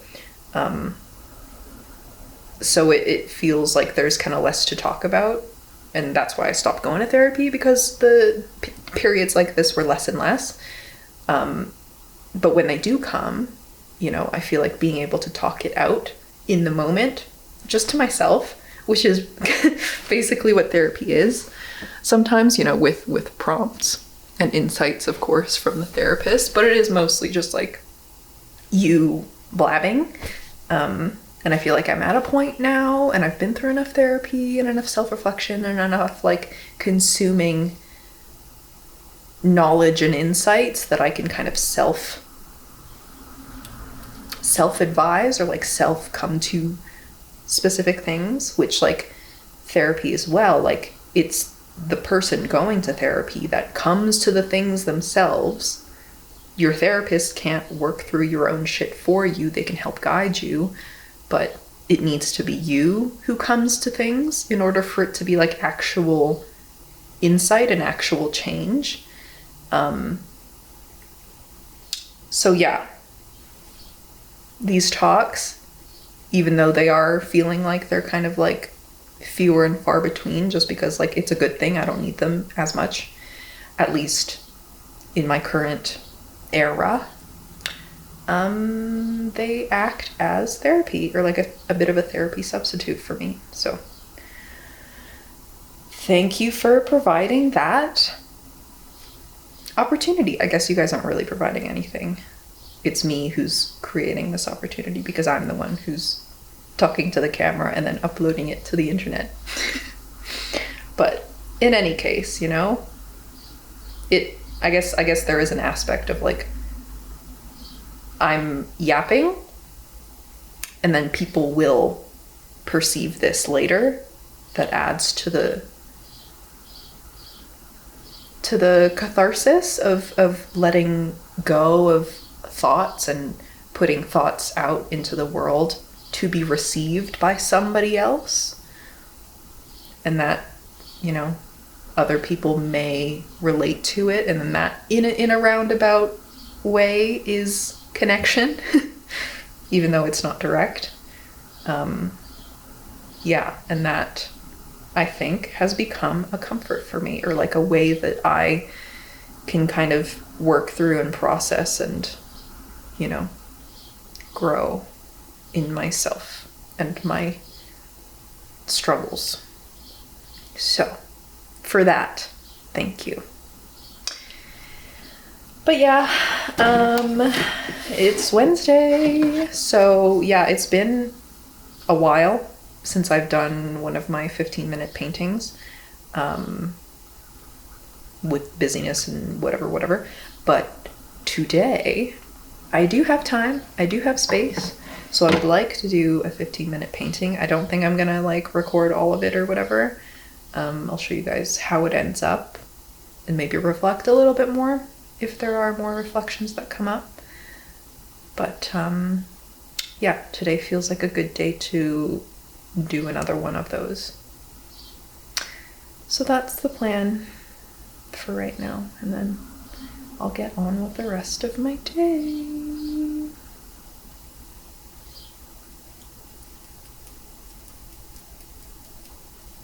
Okay, bye. Let's paint.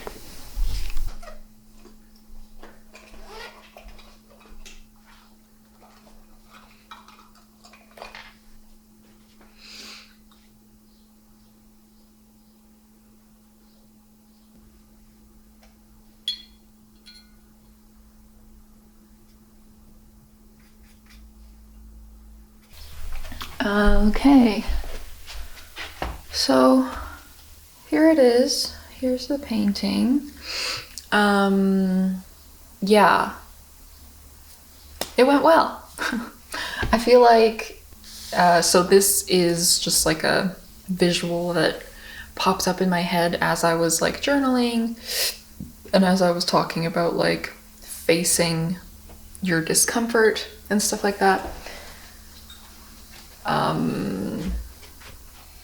Yeah, so yeah, I feel like these things in conjunction with, you know, it's a little bit weird that currently being in acrylic painting class and working on like paintings that, you know, I'm gonna take time on and I'm gonna take time to mix the colors and, you know, working with acrylics, it's much more of a slower process.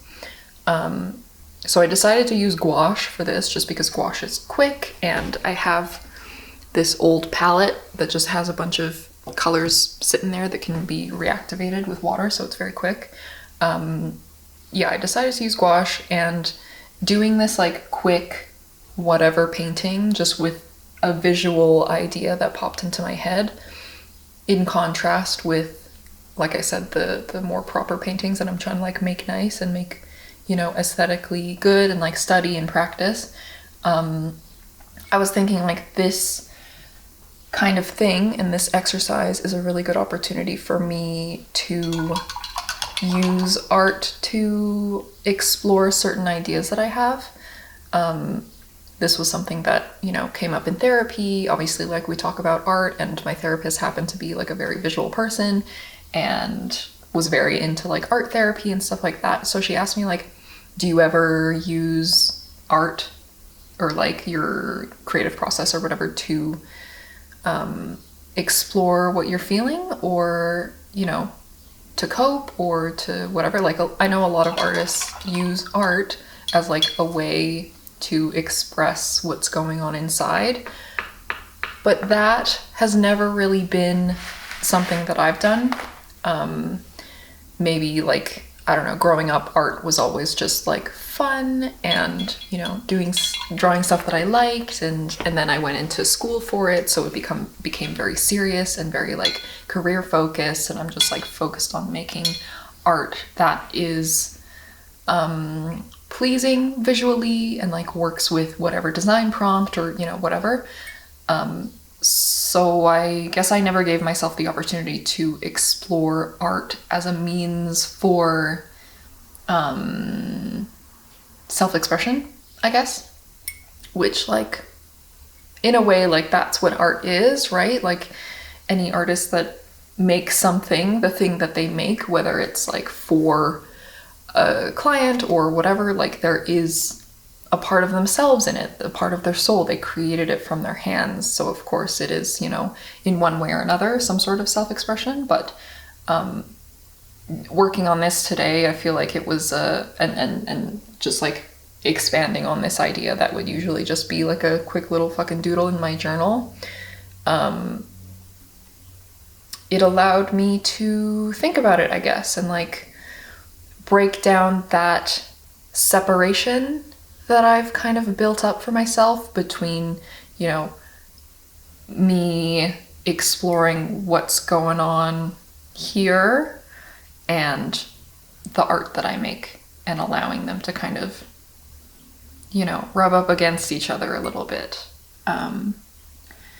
So yeah, basically what this is like, this is me, as you guys can tell, and then this is like the boundary that, you know, I need to be brave and like go face to face with and like stare at, and it's light over here because it's comfortable turning away from the discomfort, from the boundary, and it's dark over here because it's scary and it's unknown, you know, facing the what you know, are of the edges of your safe identity that you've created for yourself. So yeah, just like a visual exploration of what that needs to be, or what that would look like if I were to, you know, look the discomfort in the eye and see that it's just like a fucking, there's nothing in it, you know? It's just a figure. It's just like an illusion, a mirage. There's nothing to it. There's nothing inside of it. So, yeah. That's that for today. I was so scared I was gonna, because I have tea, I was so scared I was gonna accidentally dip my water in the tea, so I like moved it away. And then afterwards, it's green tea with milk. Afterwards, when I picked it up, it did look a little bit like murky and kind of blue, because I'm using blues. I was like, did I dip my paintbrush in here and not even notice? But no, I didn't. I hope. I don't know. So yeah, that's all. I'm gonna go on a nice long walk before getting on with the rest of my day and doing some work stuff and going to the gym and blah blah blah blah blah, and hopefully having a lovely day with all of this in mind and being aware, and yeah. So I will talk to you guys later. Bye bye.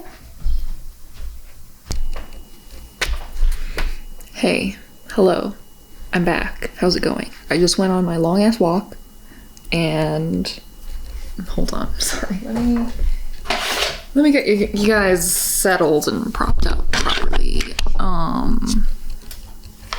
Can I lock focus, please? Okay. Yes, just went on my long ass walk, took a nice long listen at the next kind of section until, you know, there was a break in the storytelling or whatever of, I forget if I mentioned this, I've started to listen to The Courage to Be Disliked, that book. It's like, what, 3 million copies sold, international bestseller. I've heard of it tons of times before, and I've been meaning to, you know, look into it, take a listen, give it some time, and give it some attention. And so I'm finally doing that because, yeah, for the past many months, I've been kind of rotating between The Power of Now and The Untethered Soul as like my main kind of, I don't know, spiritual and self-reflection reminders and stuff like that. And yeah, I've just finished my last round of The Untethered Soul, and I feel like I'm ready to, you know, take in some new information, some new ideas. So I thought that this would be a good next one to try out. And yeah, it's very good so far. It's very different than both of those two books. It's less spiritual and more philosophical for sure.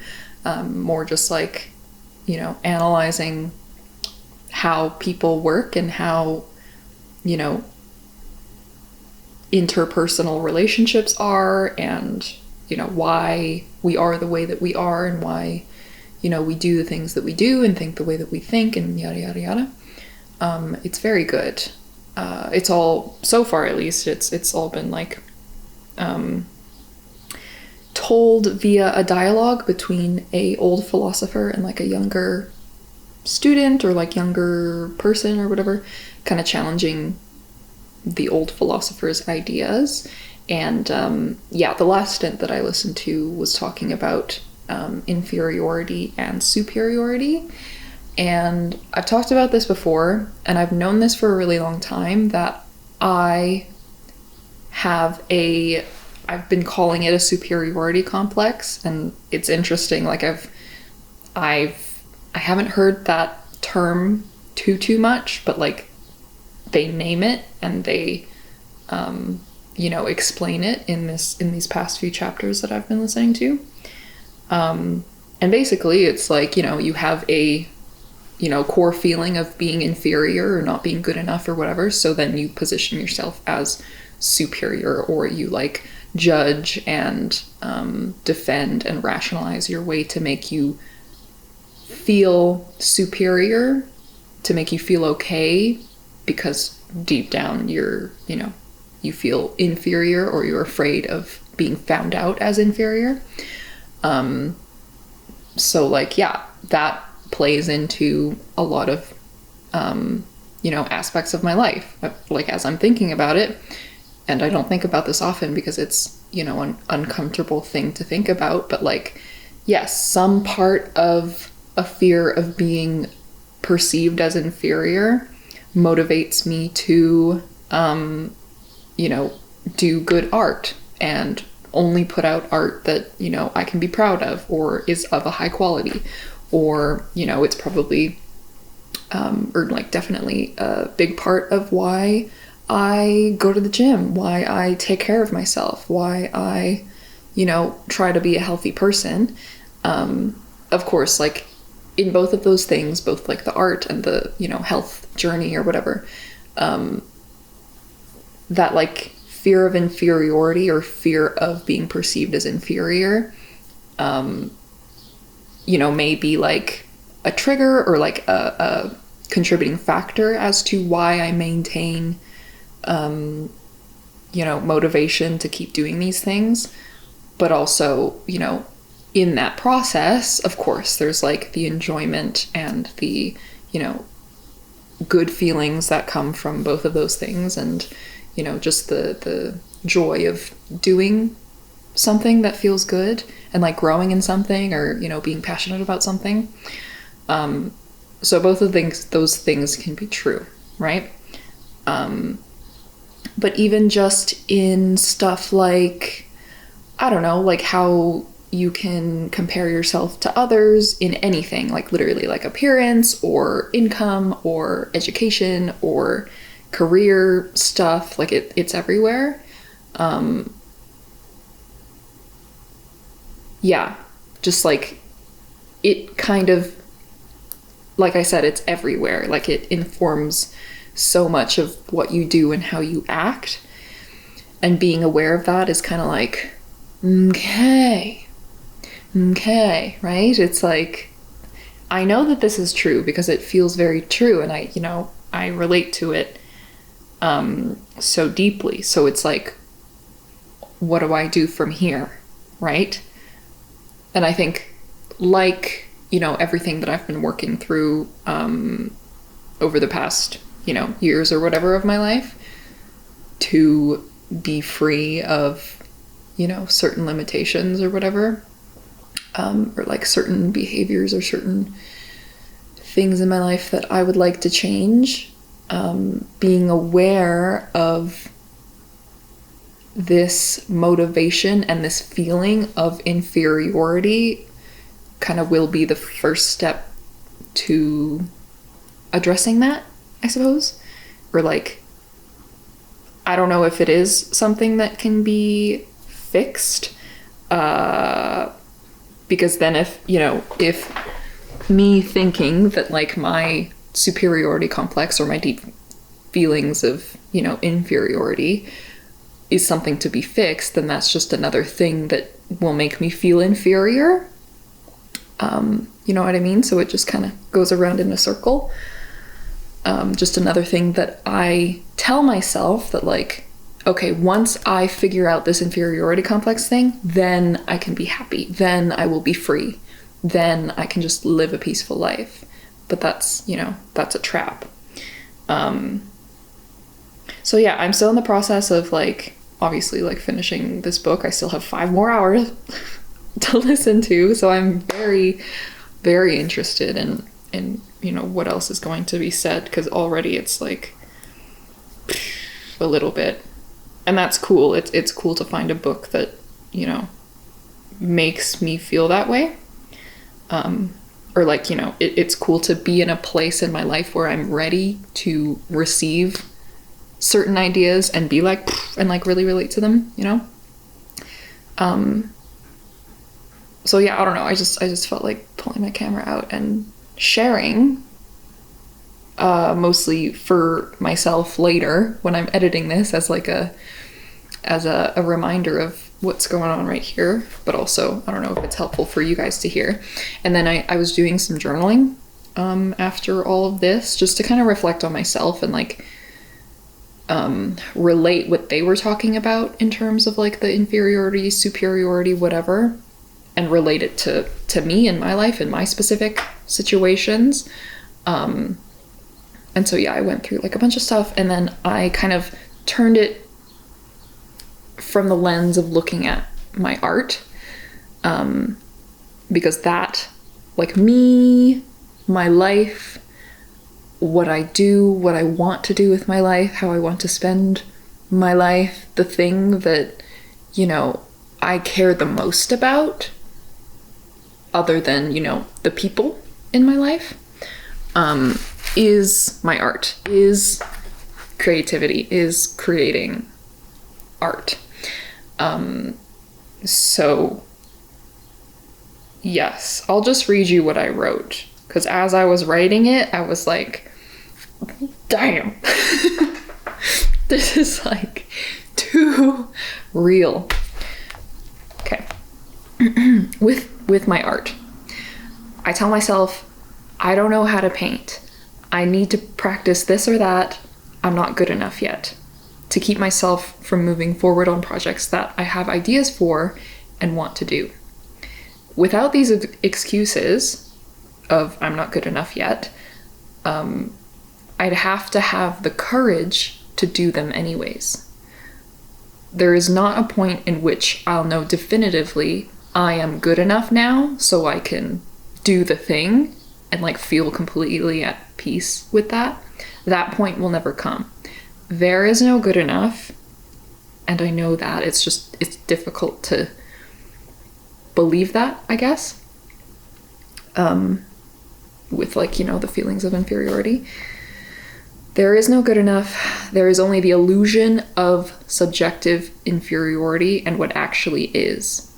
So right now I'm believing this illusion, this subjective opinion that I have for myself that I'm not good enough. But the opinion of good enough, not good enough, it's all just subjective, right? There is no real objective good enough. There is only what is. Because who's to say what's good enough? You know, that isn't simply subjective. Like an art critic, even though it's like a most renowned art critic or like art institution, whatever, that looks at your work and says like, this isn't good enough for us, that's still a subjective opinion, right? So it's not real. It doesn't really mean anything other than, you know, you can't, you know, be included in there, whatever. But the only thing that is what is, and what is what is, and what I am, what you are at this moment. There is no good or bad about it, no judgments, no inferior or superior. and being able to see it from that lens, just like fully accepting it is what it is. I am how I am right now. It's not, you know, oh, if only I was this, or if only I was that. And once I get there, then I can then I can accept myself. Then I can move forward. It's not real. It's fake. It's an illusion, right? Because that point will never come, like I said. I must be brave enough to see what happens if I just accept myself as I am now and move forward with the courage. Move forward with courage into the unknown. And likely, what happens if I do have the courage, like anything I've done before that was scary, if I have the courage to face it and push myself regardless of, you know, not being sure what the outcome will be, or not being sure if I'll be rejected or whatever, or perceived as inferior if I take this risk, most likely, if I am brave enough times, I will move forward. Because that risk is a forward movement. And sure, if you get, you know, if you hit a wall at one point, but you maintain this this perspective of, you know, keeping going regardless, then the movement is all forward, you know? And then, of course, if you're always moving forward, then you'll get somewhere else, you know, rather than being afraid of even approaching a potential wall that maybe doesn't even exist. Then you just stay back here and you're not doing anything.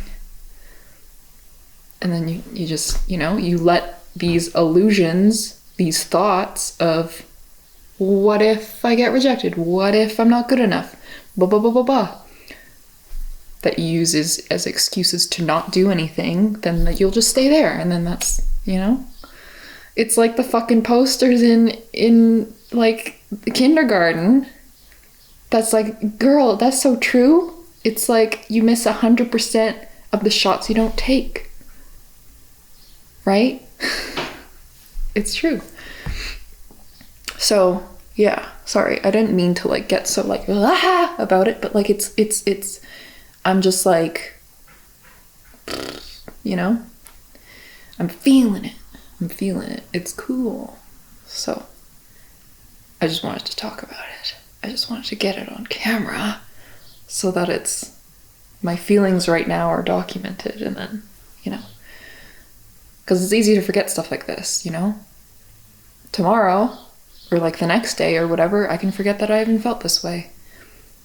And I can go back to my comfy shell of not bravely pushing out of it because, you know, deep down, inferior fearing me likes it here, you know? Even though I say I want to paint, I want to be an artist, I want to do all these things, I want to make comics, I want to da-da-da-da-da. Part of me, the part that's scared, the part that feels inferior, doesn't want to do that stuff, because over there is scary and unknown. Over here is comfortable and predictable. I know my boundaries and I want to stay in them because, you know, I won't be rejected here. There's less of a chance that I'll get hurt if I just keep doing what I'm doing, keep making the art that is comfortable to me, you know. Don't, you know, put myself out there and open myself up to rejection, because that's scary. But of course, it's like inside you there are two wolves. There's the inferior part, but then there's the part above that that's like, let me go. I wanna do all those things. Look at all that stuff over there. You know? So, yeah. I feel like I could blab about this forever, so I'll stop myself because I got shit to do today. But yeah, just thought I would pop in and share that. So yeah. Okay, that's it. I'll talk to you guys later. Bye.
Got caught in the rain.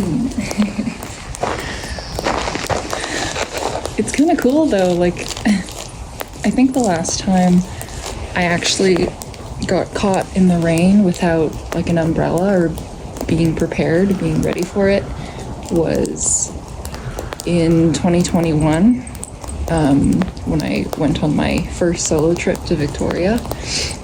I was in a garden and it started raining, so I just like took shelter in kind of something similar to this, just a little building with a bit of overhang in front of a pond with like a bench and stuff, and then I just sat there and doodled and sketched and stuff, and I remember that moment quite fondly. So it's cool. I don't know, just it just started raining. It wasn't supposed to rain until like 11, probably would have had like another hour or something, but yeah, it's quite joyful, I would say, and it's just a light rain too, right? So it's not the end of the world. But I am at the like farthest point in the little walk away from my car, so I'm just gonna wait a little bit for the rain to ease up. Hopefully the audio's okay. I didn't bring my mic, so I'm just using my phone audio, but yeah, lovely walk. I've never been on this little, like, it's not really a trail, it's more of like a nature walk kind of in the middle of the city, but I've never been out here, and it's beautiful. It's cool that, you know, this little piece of nature exists, you know, inside the city, and you don't have to go far out, and you can still find yourself like immersed with like trees and shit around you and like unmanicured grass. This area is it's a section of the trail that's kind of like nearby houses and stuff, so it's a little bit more manicured, and there's a park and stuff, but yeah.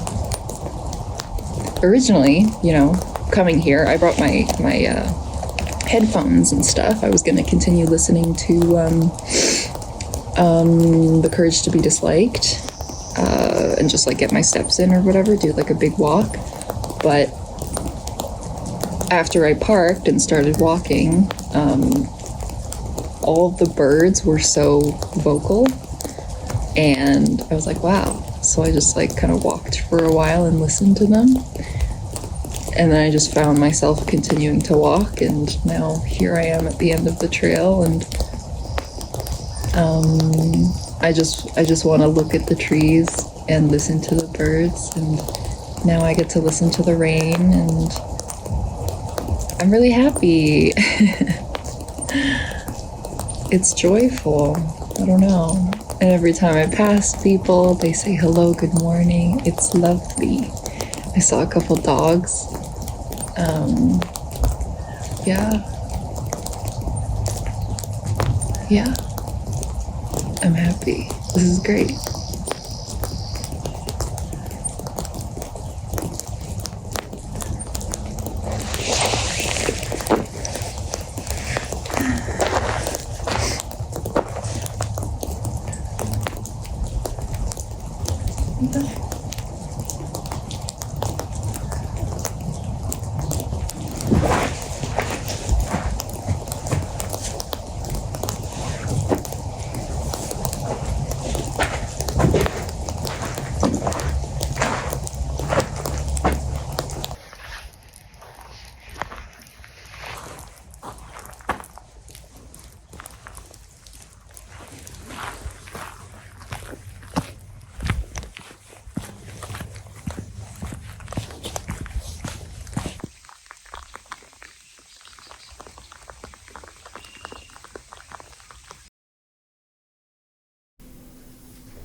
Hey, how are you? How's it going?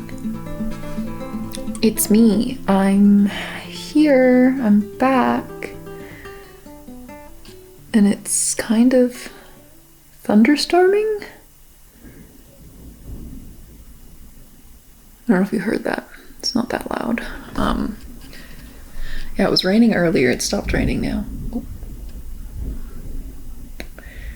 It stopped raining now. But there is a bit of thunder and lightning happening. Hey, let me just set you guys up. I wanted to chat. Yeah, so today was fine. It was good. I went on that long walk in the morning. That was fucking lovely. It was, I think, very much needed. I was needing some time to be out of these walls, be outside with nature, just kind of like walk around and listen to nothing and, you know, give myself the space to have a clear mind, or give myself the opportunity to have a clearer mind away from anything, away from, you know, being at home, being in this space. You know, there's a million things that I could be doing, a million things on my list. You know, my painting setup is set up over there. I got things to do. I got my agenda here telling me I got stuff to do. And yeah, lately I've been, I don't know if it's, you know, me being tired from all of the stuff that has been going on, or if there's something else that's going on inside me right now that is making me a little bit especially afraid of doing things. And so that's why I've been kind of leaning on the indulgences, like, you know, watching a show or snacking or whatever. Yeah, I've been, yeah, it's just like a bunch of things. I'm noticing a bunch of things about myself right now. So it's interesting. Yesterday, what did I do?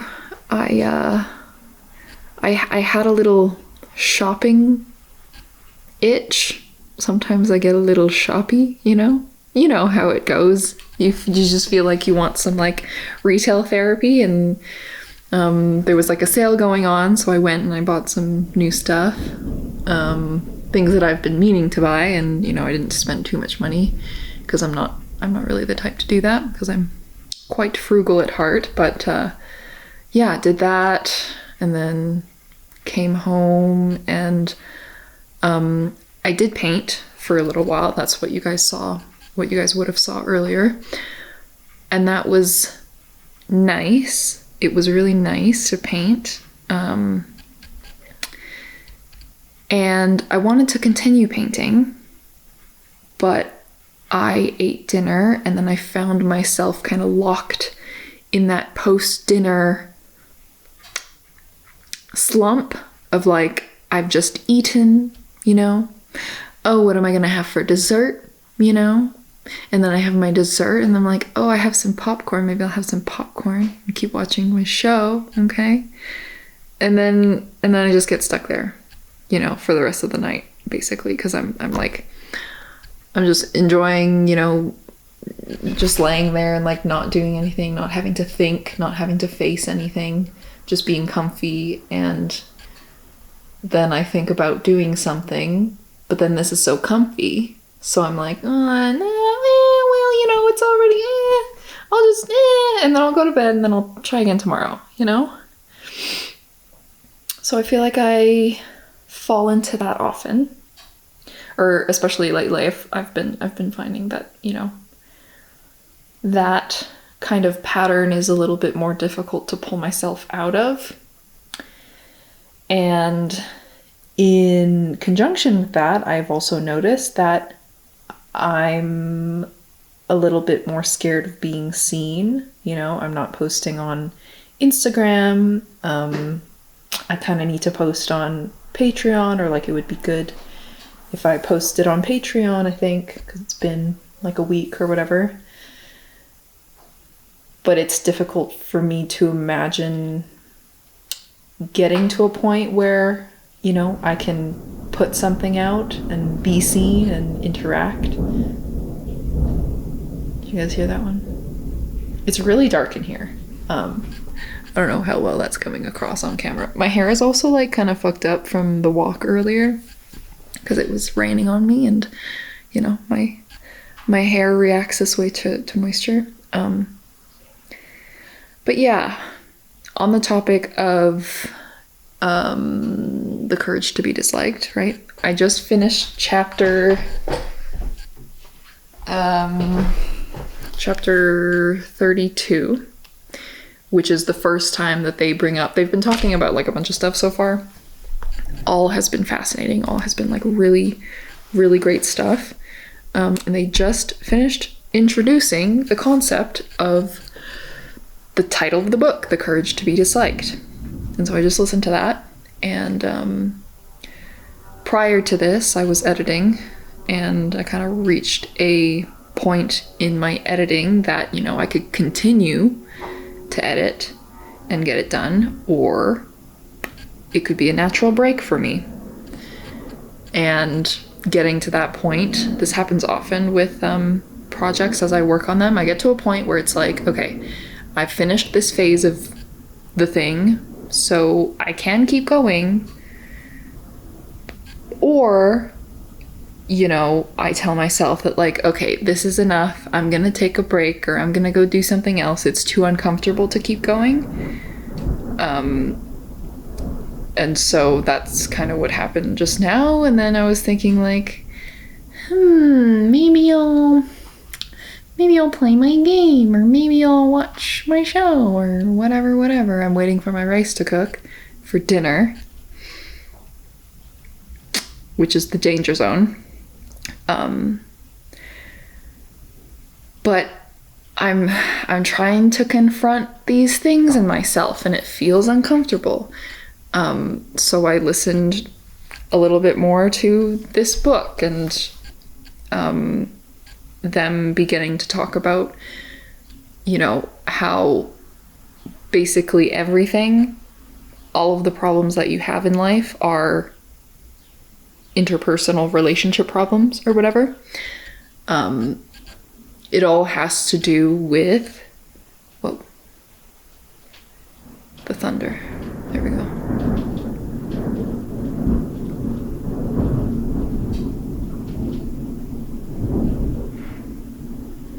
Damn. That was a big one. Yeah, it all has to do with, you know, your interpersonal relationships, or, you know, what other people think of you. That's kind of the thing that is the core fear of everything, right? And so I was thinking about that, and I was thinking about how, you know, that's kind of pertaining to me and my life and the state that I'm in right now. And yeah, I think that holds up. That, like, okay, I'm editing this video and I'm doing enough. I'm getting to a point where I feel like I've done enough that I can say, like, okay, I worked on it. Progress has been made. I'm gonna go, you know, fuck off now. Like, I'm dancing along the line of, like, being productive enough that, like, my self-worth isn't challenged, because I can tell myself that I'm making progress, and I need that. Or, you know, my unhealthy pattern is that I need that progress in some way to not, you know, feel like a failure, or be afraid that other people will see me as a failure. So again, it's about perception from other people. But then the fear of finishing that thing also has a fear of judgment from other people, because if I finish it, then I have to put it out, and then it can be scrutinized, or I can be disliked, or, you know, the thing that I have made can be not good enough or something. And yeah, it's all related. And then I was thinking about, like, my painting and shit. Like, I really enjoyed painting yesterday, right? The process of it is really it's cool, you know, it's enjoyable. I enjoyed it. So this morning I was thinking I would like to paint today. But then I ended up going on my walk instead. And then I ended up, you know, doing other stuff and yada, yada, yada. And thinking about it from that lens, like, why am I putting off this thing that, like, I would like to do? I think it's because when I'm painting, I'm looking at the painting that I'm doing, and I'm afraid of an imaginary judgment from other people, like potential judgments from other people of, like, you know, nitpicking how it's not perfect, or how, you know, I don't really know what I'm doing because it's a new thing that I'm learning, and that, you know, obviously will take time to gain experience with and gain the confidence in. So again, that's based on a fear of people not liking it, and therefore me. So all of these things, it's like,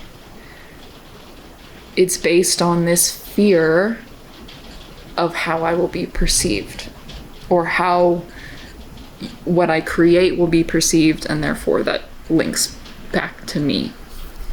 And it's like, ooh, it's so uncomfortable facing this and like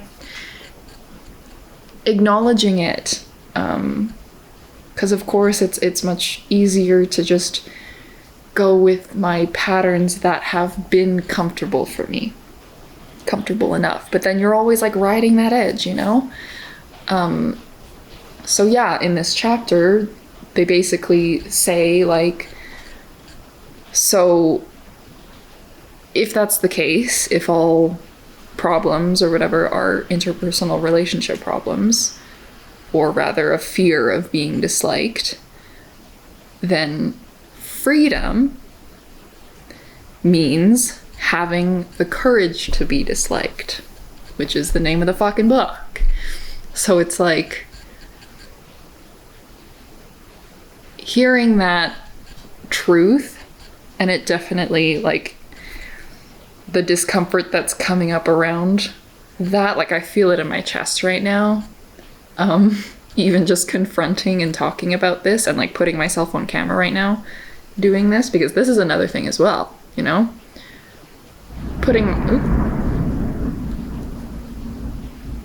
It's like really thundering right now. It's kind of crazy. Putting myself on camera when I'm in a state of, you know, feeling extra fearful of perception for some reason right now. That's another thing that's, you know, it's all just discomfort. But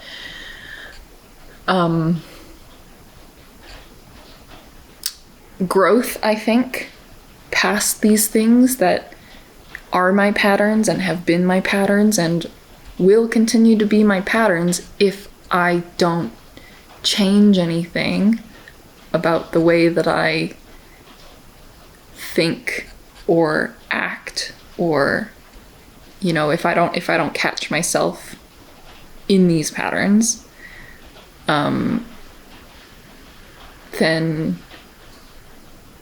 they'll just keep going. Sorry, I lost my train of thought. There's the fear of perception, right? There's the fear of people disliking me, and that's one force within me. You know, inside you there are two wolves.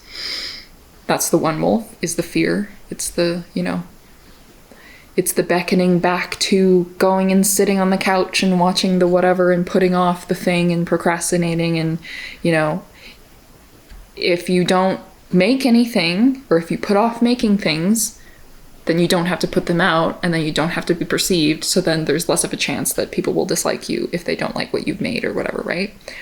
That whole thing. And then on the other side, this is kind of ominous. I don't know if you guys can actually hear the thunder, but it's like thundering pretty hard. And then on the other side, there's the part of me that's like, I'm so sick of these patterns. I am aware and I'm conscious of myself acting this way, and I know why. I know why now. Like, I've known why. It's like it all goes back to, you know, everything, but, you know, that knowing is in the forefront of my mind.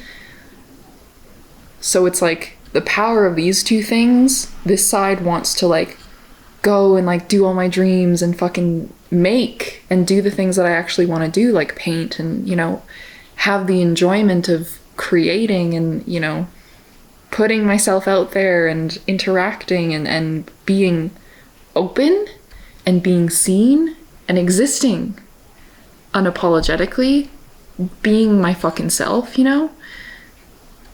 This want, in order to make me move past this, needs to be greater than this fear, right? And it's sometimes this side wins, you know, like lately it's been winning, but then it's at periods like this, like right now they're fighting, and I'm like, I'm saying all this, and yet I know how appealing this side is of just like, you know, after I turn this camera off, after we like come to the end of this talking bit or whatever, I can just go fucking watch something, you know? I can just do whatever.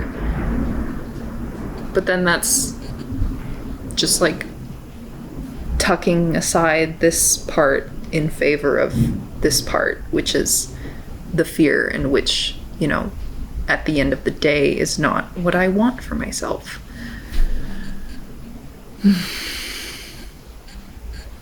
So, yeah. My camera is having a really hard time. Yeah, I feel like it's been a while since I've had a kind of ranty moment like this. I don't know if this classifies as ranty, but yeah, I was gonna journal about this just now, but then I thought like maybe I'll push myself to be seen and be on camera as I work through this. And it's uncomfortable, but growth is never comfortable, is it?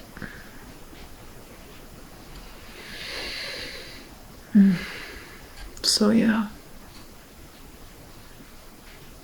I'm gonna keep reflecting on this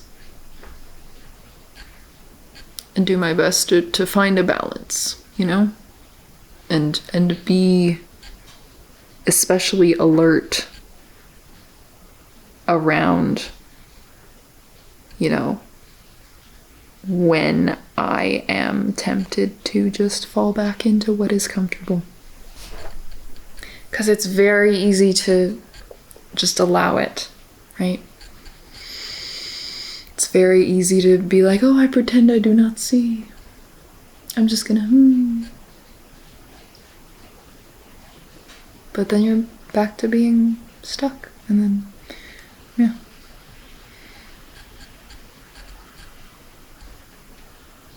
So yeah. That's what I'm thinking about. I'll let you guys know what else what else happens. Yeah. Maybe I'll keep listening to this book. Learn some more. Oh my god, my battery's gonna die. Okay. Bye. Talk to you guys later. Thanks for listening.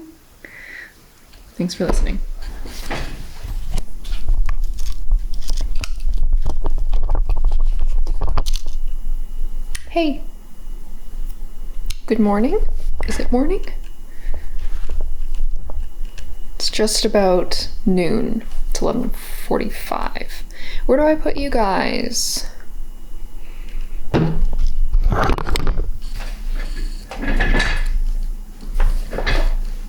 Hey. How's it going? I guess I have like a tripod. I have a couple tripods. But I always insist on not using them because why would I do that? Why would I use something that is literally designed to make my life easier? Why would I do that? It's just silly. Yeah, hey. I've just spent the past few hours painting. It's Monday morning. Today is a holiday, so I do have work things to do, but it's kind of like a chill, you know, nothing's really expected of me today, or like I don't really need to be online today. So yeah, I woke up this morning feeling a bit blah, right? Last night I had my little confrontation with my fears and the things that are holding me back, and I did, you know, feel some frustration with myself around that, and so this morning I feel like I was just feeling the remnants of all of those feelings coming up, and so journaling this morning I thought like, okay, like I want to have a good day, I want to get past this, so I, you know, felt some of the stuff that I was feeling, wrote down some stuff and tried to figure it out. And yeah, ultimately, you know, it comes down to me being afraid, right? With like this painting and stuff, I'm having a really hard time, you know, getting what this painting looks like to match my expectations of myself. And, you know, we can go into all the things about, you know, trying things as an adult, or like trying new things as somebody who, you know, from a young age, like the gifted kid syndrome thing that I've talked about before, of like kind of having this expectation that I need to maintain a level of performance, or, you know, I need to be good at stuff, or like I'm used to being good at stuff, right? I'm comfortable being good at stuff. So when I tackle something, or when I'm confronted with something that I'm not good at immediately, obviously, it's going to be uncomfortable. And I'm learning that it has a lot to do with, you know, the superiority, inferiority shit that I can't remember if I've talked about yet on this vlog, but basically, they talk about it in the book. Yeah, basically, I struggle with feelings of inferiority, right? And so I do everything that I can to avoid those feelings. Or rather, I feel that in my core I am inferior, or I'm, you know, like worthless or whatever. Those like deep-rooted negative things about myself.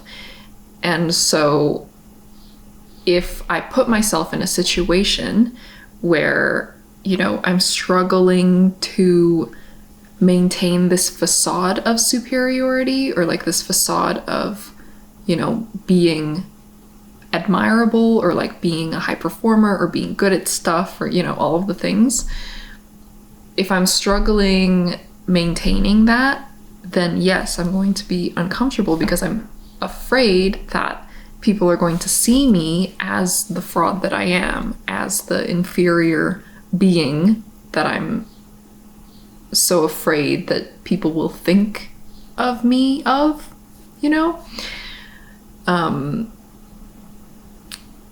So yeah, it all just comes down to that. It all comes down to being afraid of what people are going to think of me. And that's with anything, you know?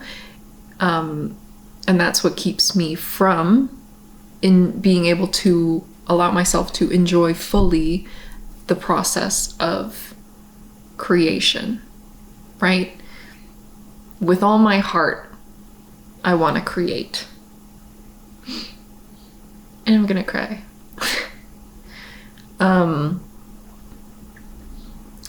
That's undeniable, right?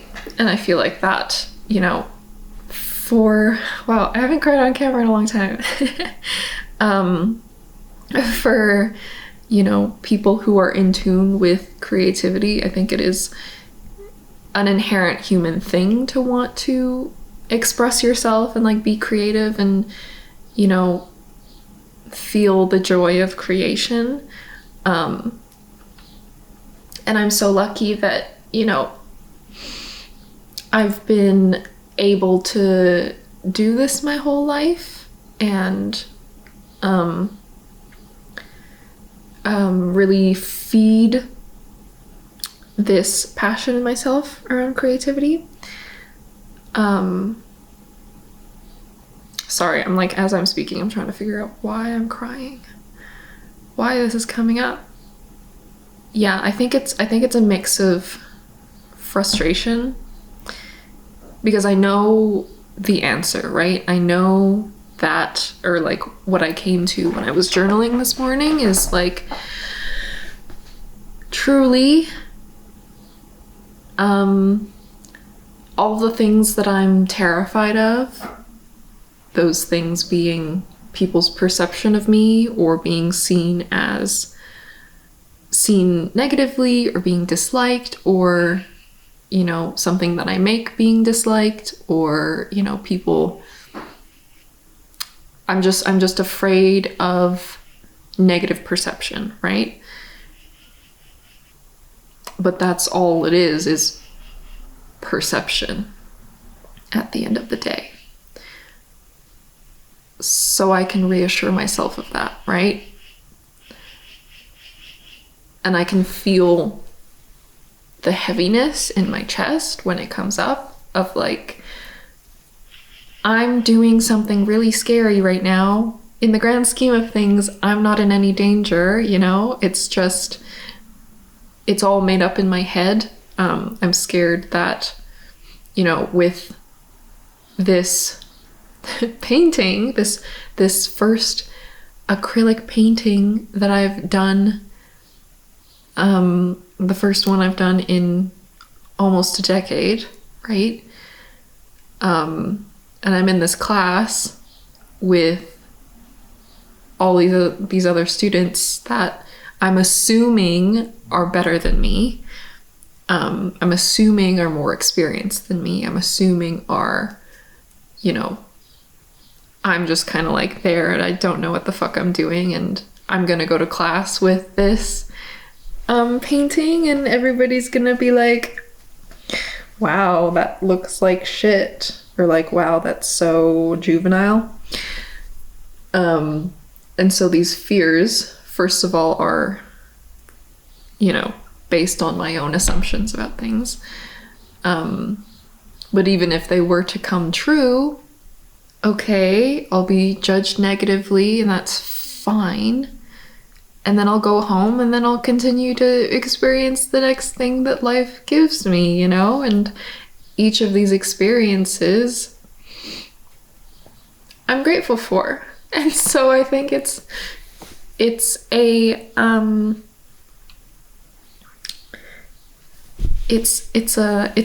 again, inside me there are two wolves. It's a fighting of a wolf that's like you should be afraid, this is really scary, I don't want to do this, blah blah blah blah blah, all of these expectations. And then on the other side there's another wolf that's like, you know, none of this is so serious. We can just take each experience that we're lucky enough to live through and accept it. Accept it as it is. And I feel like this side, this wolf, is having trouble accepting that. Because this wolf is scared. And this wolf is being like, it's okay, it's not real. You're okay. So yeah. I feel like painting this, I should have taken a photo of before and after. I guess I have it on camera here, of where I ended last time, but I'm like slowly etching away. And I am running into things that are like frustrating, and you know, it's working with actual paint is very different than working in a digital space, right? And so I feel like it's hard to separate that. It's hard for me to let go of being used to, you know, being able to be very precise and very clean and very like, you know, producing at a high level, what is perceived as a high level, by myself, and I've convinced myself by others. And so this new medium and these new techniques and, you know, getting the colors right, it's a lot of control that I don't have. And I feel like this wolf is freaking out a little bit And this wolf is so uncomfortable. This wolf is used to, you know, in digital, choosing, you know, fucking arbitrary whatever colors to start and then being able to go in later and change them and edit them. And it's used to, you know, duplicating a layer in case I like do something and I mess it up. Oh, I can go back and still have that layer from before, so it's not a big deal. There's a lot of, you know, forgiveness when it comes to digital work. Whereas painting is not that. It's not that at all. The color that you mix, the color that you put down is the color that you're growing with, and if you want to change it, you have to redo it. And that's scary. It's scary,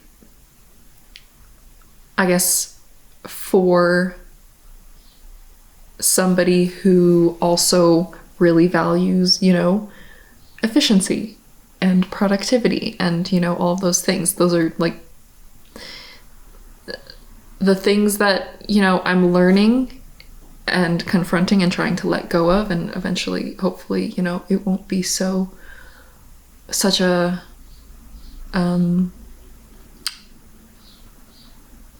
highly valued thing. Hopefully it's something that I can let go of, but it's a lot, I think, for me.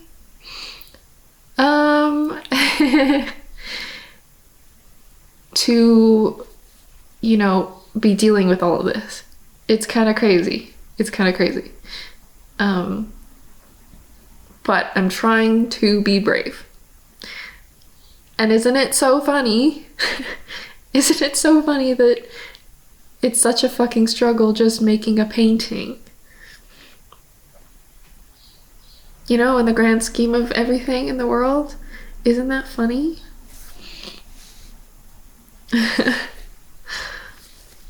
So, yeah. I guess I wasn't realizing how difficult this was for me. And I suppose, you know, this whole thing that I'm doing with like learning how to paint and finally painting something, it's a lot, and it's probably the reason why I've been procrastinating so much, like falling back on comforting things. And it may also be why I'm, you know, really going ham in listening to this new book with all these insights, because I want to learn, and I know that there's, you know, something that's going on inside me. So maybe in a way it's me being like, okay, if I listen to this book, then I'll learn what's wrong with me, and then I'll solve all my problems, and then I'll be okay. But I can't paint right now because I need to solve my problems first, and then I can paint. But that's not literally the only way forward is through, right? And that's just going to be an uncomfortable process. But literally, I like all of this is true. All of these feelings that I'm feeling are true and real, and I'm feeling them. But also, I know that I can take myself out of it. At any moment, I can be like, okay, just zoom out.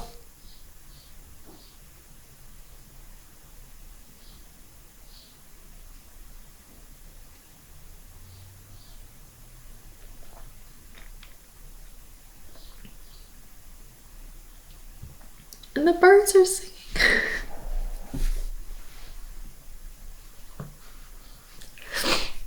You know, it's not it's not that crazy. It's not that doom and gloom. It's not all like scary and negative. Sorry. I haven't cried in a while. So I feel like maybe it's overdue. There's a bunch of stuff that's kind of been tucked away inside. That's, you know, the tap is on. Again, you know, there's all these conflicting things inside of me. Of like, yes, oh my god, this is so scary. I'm scared of what people are gonna think of me. I'm frustrated with myself that I, you know, am scared. And then that being true, also, I love life. I'm so grateful that I can experience these things, experience this fear, be able to be aware of it, be able to see it for what it is and see what I need to do. And I know in my heart that I can get past this, that I do have the courage to try new things and show myself being afraid despite the fear.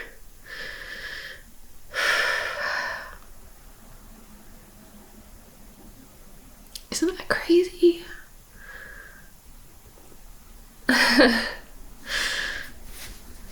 Yeah. I don't know.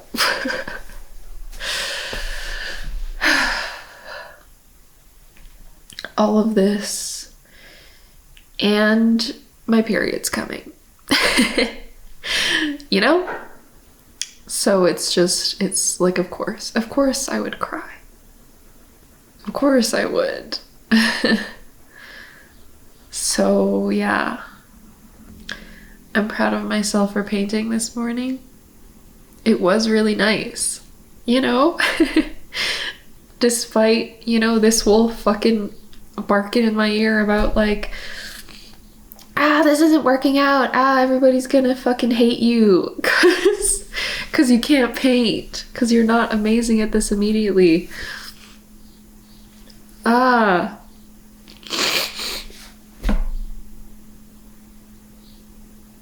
Despite that, yeah, it was fun. It's really cool to, you know, mix the right color and put it in the right spot. And like, yes, it's a little bit messy right now and I'm gonna keep, you know, etching away at it. And yes, I don't know what the fuck I'm doing. There's a lot of uncertainty and pieces here that's like, okay, I gotta go back and figure out what the fuck to do there. And I don't know. And then there's also a side of me that's like, you know, I see work that I love and I see work that, you know, other artists have done and I'm like, I want to do that. And so I'm putting the expectation on myself with this very first painting that I'm doing, asking myself like, okay, how can I make this interesting? How can I make this? I'm already trying to think of how I can break the rules and make it interesting and make it exceptional, rather than just allowing this to be what it really, all it needs to be is a study of some fruit. I really don't need to push myself unnecessarily to make it incredible and like a fucking masterpiece as well. But that's that, you know, piece of me that's like, you need to be impressive, you need to be amazing. But I don't.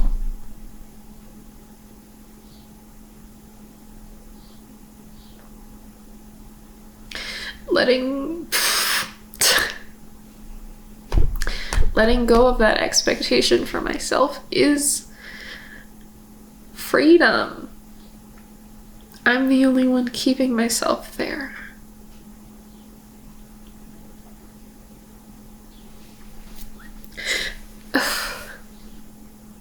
don't have to be perfect.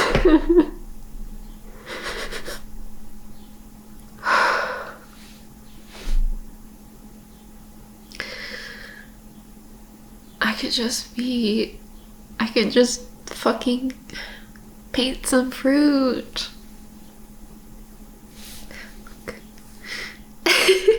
It's like in the shape of my eyes. It's like that meme of like the girl crying in the pillow and then her like face shape is in it. Me, I don't need to be impressive.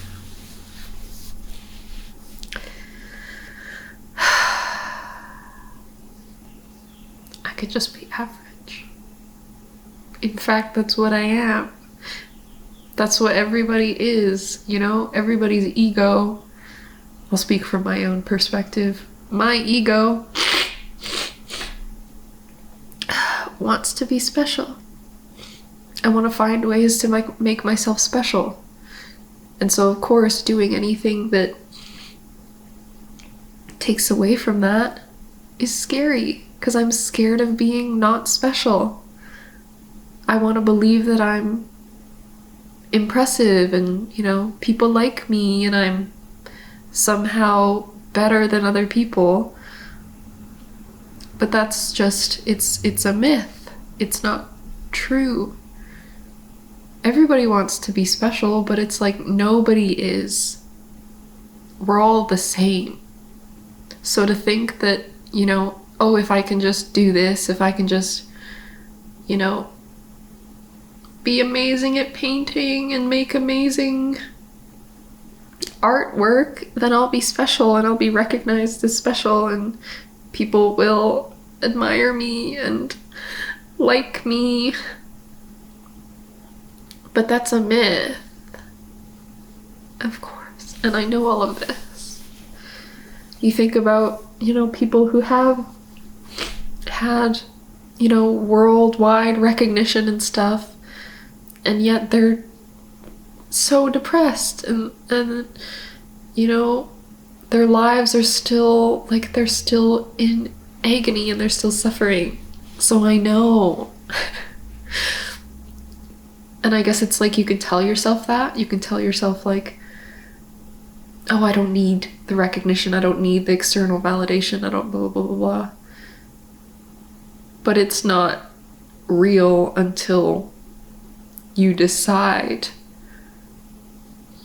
and you actually live that. Live being okay with being average, or being okay with not everybody being fucking amazed with you, you know? Which is what I've been living with. That's the expectation that I've been living with. And so of course that pressure is crushing. Sorry guys. Wow. Fuck it.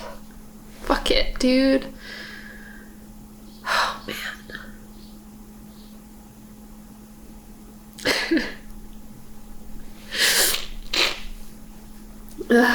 Fuck. Yeah. Ooh, so many feelings. So many feelings. I'm alive. This is what it is to be alive. And I'm really grateful. It's agonizing. But I'm grateful.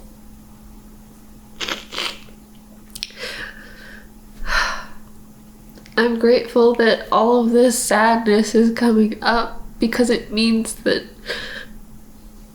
you know, something's happening. I'm realizing things. I'm growing.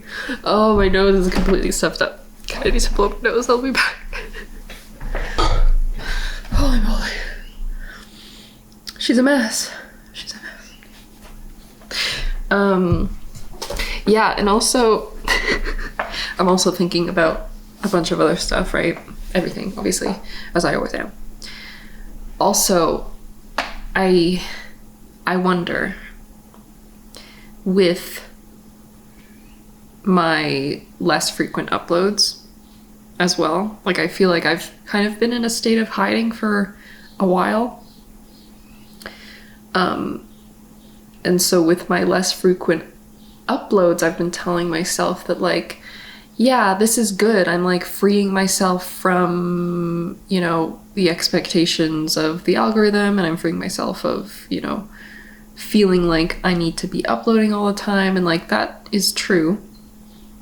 But in the same breath, I think I'm using that, you know, freedom, or like telling myself that, like, oh, I'm just chill now, it's all whatever. I'm using that as a pass to not challenge my fear of being seen. You know, telling myself that, like, oh, I don't care about YouTube, I'm just, you know, blah. That is kind of enabling me to hide more and to put off being seen. And I'm feeling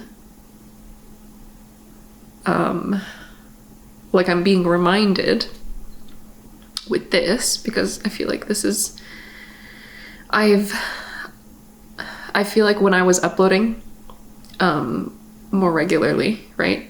Like once a week or once every 2 weeks, this was a common occurrence, right? Me being so vulnerable and raw to you guys was a common occurrence, and I feel like that was positive for me. It was a challenge, and it was a confronting of the discomfort of being seen. And yes, it's tiring, of course, but also I think it was really good. It was a really good practice, and it was a release as well. And so lately, like, I haven't had that as much, and it's been much easier to just kind of hide and just, like, you know, I've been telling myself that, like, yeah, I'm just really healthy, I don't have anything to open up about, I don't know, which obviously is not true, as we can see. So yeah, I don't know. I feel like lately maybe I've been falling into a trap of, like, isolating myself, or like feeling like I'm isolated, letting my fear isolate me, letting that fear of perception that requires other people, letting that just be. And so, you know, if I'm scared of other people, if I'm scared of their perception, then comfort would be just, like, not being seen, not putting myself out there, not, you know, being in community with you guys. So I don't know, maybe I'll try and make more videos, I don't know.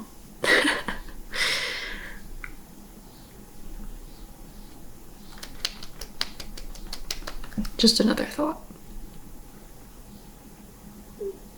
But yeah, this was really good.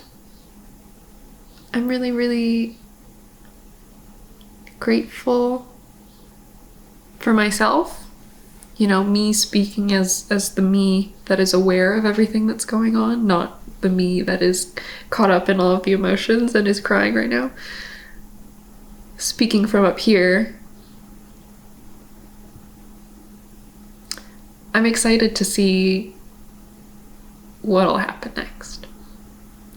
And I'll try to keep myself up here, back here, where I can, you know, see things for what they are and remind myself that, you know, the fear that I feel is an illusion. And I don't have to go along with it. It's only as real as I make it. So from that standpoint,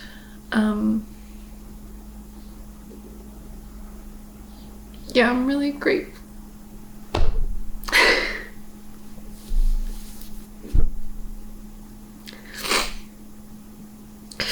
I'm grateful for my journey and everything.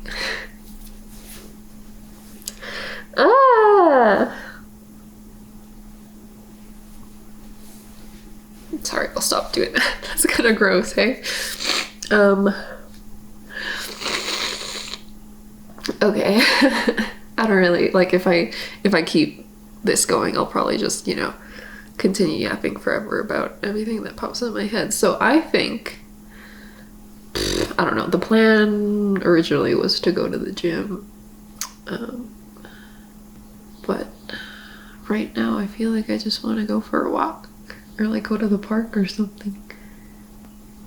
I don't know what I'll do, but when I pulled out this camera before I started like bringing all of this up and like crying and shit, I thought that, you know, this would be the final, the wrap for the vlog, but I think I'm gonna have more to say, so we'll hit pause on that. I'll have my day or whatever. I'm sure I'll continue to think about things and whatever. I'm just laughing because I wonder how coherent this is all gonna come across. Yeah, I'll get back to you guys a little bit later and then we'll wrap with maybe some more thoughts and some more insights when I'm a little bit, you know, if I can take a little bit more of a step back and separate myself from all of the emotions that are very heightened right now. So yeah. Talk to you guys a little bit later. Hi, how's it going? It's evening time, dawn of the final vlogging day, evening time. Dawn? Dawn's in the morning. Dusk of the final vlogging day. Yeah, I had a beautiful day. Beautiful, lovely day. Yeah, I feel like a lot of what I was going through, a lot of what I was talking about in this past section this morning really kind of hit for me and really kind of turned my perspective around a little bit. And yeah, so afterwards I did go to the gym and, you know, sweat out some of the extra energy that, you know, all of the emotions brought out, and that was great. It really is, you know, it really is amazing what a bit of physical exertion can do for you. Truly, it like makes you happier. It makes your brain produce the right chemicals and shit, and yeah, whatever. Yeah, and then what? I'm wrapping up my roadworks vlog, my barrier mural vlog that's rendering right now. So yeah, I'm feeling good. And I just talked to Brandon on the phone and told him about everything that went down today, and it's nice, you know, going through what I do and like the way that I reflect and stuff like that. It's nice having multiple layers of output, you know, like the initial reflection or whatever that I do in the morning when I notice something's up is when I journal, when I sit down with my coffee and I just sit by myself and kind of am able to be introspective, and then I reflect and I let go of what I need to let go of, and, you know, I delve into things in that way. But then it's also nice to have this avenue where I can verbalize things and where I can, you know, talk to... It's kind of a weird relationship because obviously this is pretty parasocial, but I am still talking to somebody. I am still, you know, I know that there are people listening to what I'm saying, and my words are landing somewhere. So it's like somewhere between speaking to a friend and talking to yourself, right?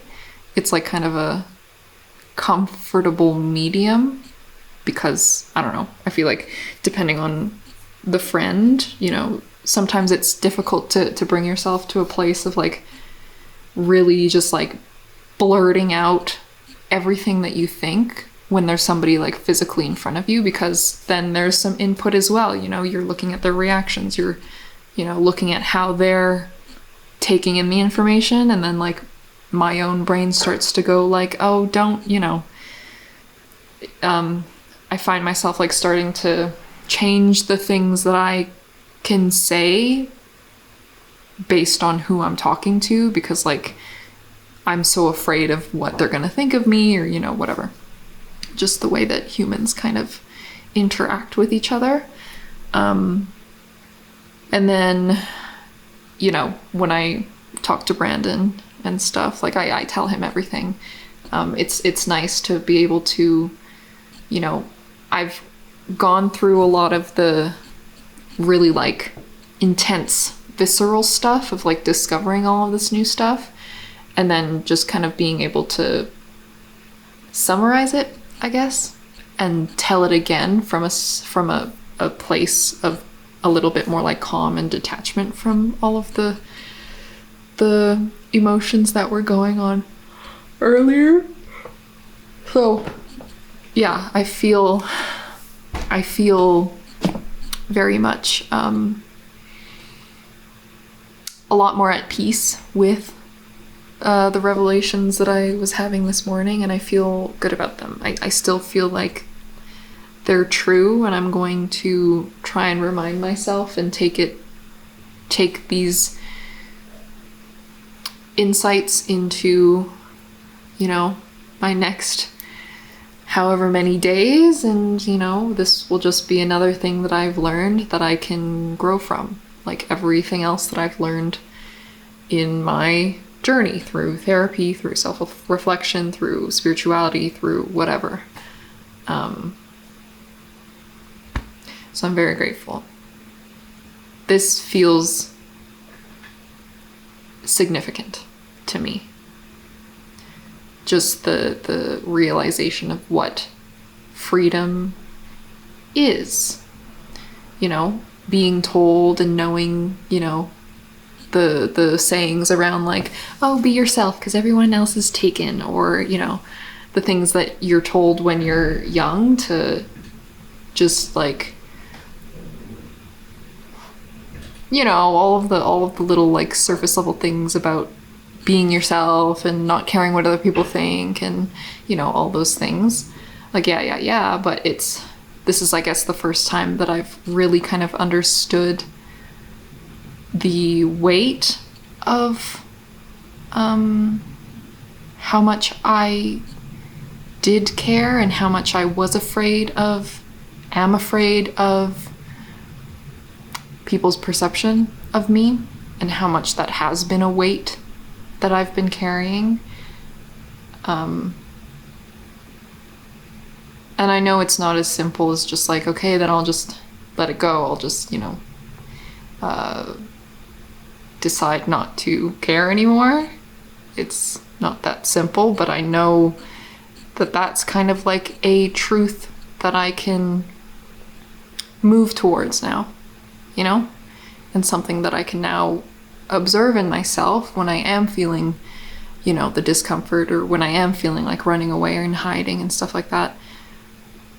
Now I kind of have something that I can remember as a lesson that's like, oh yeah, this is because of my fear of being perceived less than amazing. And freedom is letting go of that. Freedom is letting go of that expectation that has just been carried by me my whole life. I'm the only one who's kept that on me, of course. So it's my responsibility to let that go if I want to be free, if I want to not have that over me anymore. It's not anybody else's responsibility, it's my own. People are just gonna, you know, continue living their lives, and of course people are going to think the things that they're gonna think and, you know, have opinions and judge. Everybody judges. I judge. Can't help it. I'm working on, you know, doing that less and less, and realizations that, you know, everybody is truly the same. Nobody is inferior or superior to another person. We're all gonna die, you know. Those kinds of reminders, they do help a lot. And I think being able to see other people as my friends and not my enemies, not people to be afraid of and afraid of what they think, rather, you know, people just like me going along through this life, this journey of life, and we're all just kind of doing it together. And throughout today, you know, maybe it's the catharsis of letting go of all the tears and emotions that I did, but I felt light. And so, like, walking around, I went to the store to grab some things or whatever after the gym, walked around. I usually don't do this. I'm usually just, you know, head down, straightforward, getting my shit, whatever. Looking at people that I pass and smiling at them, because that's how I felt, and they smile back, of course, you know? And it's I know that I have to be in a state of not being afraid of people and what they think in order to wholeheartedly love and be open to people and accept the goodness that's everywhere, you know? So, yeah. Sorry, that was another yap. But I just, yeah, those are just the rest of my reflections for the day. And I'm going to wrap up this vlog. I'm going to end it here tonight. I feel like I've gotten a lot of stuff. I'm sure it's jam-packed with tons of stuff, so I'm gonna call it here. Thank you so much for watching, you guys. If you watched all the way to the end, I hope it was enjoyable. I hope you liked it. I mean, I guess I can hope that people like it, but whatever, man. I'm just putting it out. And take from it what you will. This is literally just me. Literally just my life. So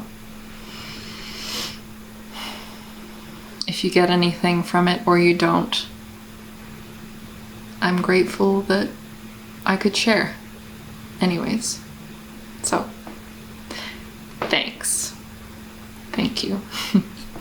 But also extra special thank you. Here, let me cover the light here so that I can put the names beside here. Extra special thank you to my patrons. My motherfucking patrons. This is, sorry. I did grow up doing the heart this way. I am a millennial Gen Z cusper, okay? I'm an elder Gen Z, so we did do this growing up, but here. There's one for ya. There's another one, okay? Much love to my patrons. Thank you guys so much for everything, for being there and supporting me, and yeah, you guys know. Thank you, thank you, thank you, thank you. Yeah, if you want to support me with your money, or if you're interested in a postcard and sticker monthly mail club or whatever, or my monthly vodcasts that I do, vodcast / extra video basically, that I do on Patreon, then go check it out. Or if you just want to, you know, support me with your money, then you can do that. Thank you very much. Patreon.com/leechets for that. So, thanks for watching. I'm gonna what am I gonna do? I don't know. I have some stuff to do. I have a lot of projects coming up and on the go, so maybe I'll take the rest of the night to kind of chill and watch something and then work on something else or whatever. But all with reminding myself that whatever I make and whatever I do, it is what it is, and it can just be what it is. It doesn't have to be amazing, because no matter how it turns out, it's going to turn out how it's going to turn out, and people are going to judge it the way that they're going to judge it, so it's literally out of my hands. I can just make. I can just make, and then I can just put it out, and then I can be hands off, and then I can enjoy making the next thing. That's all I want, you know? That sounds like a beautiful life to me. I don't want to cry again. So I'm gonna end it here. Thanks, guys. I will see y'all in a bit. Bye bye.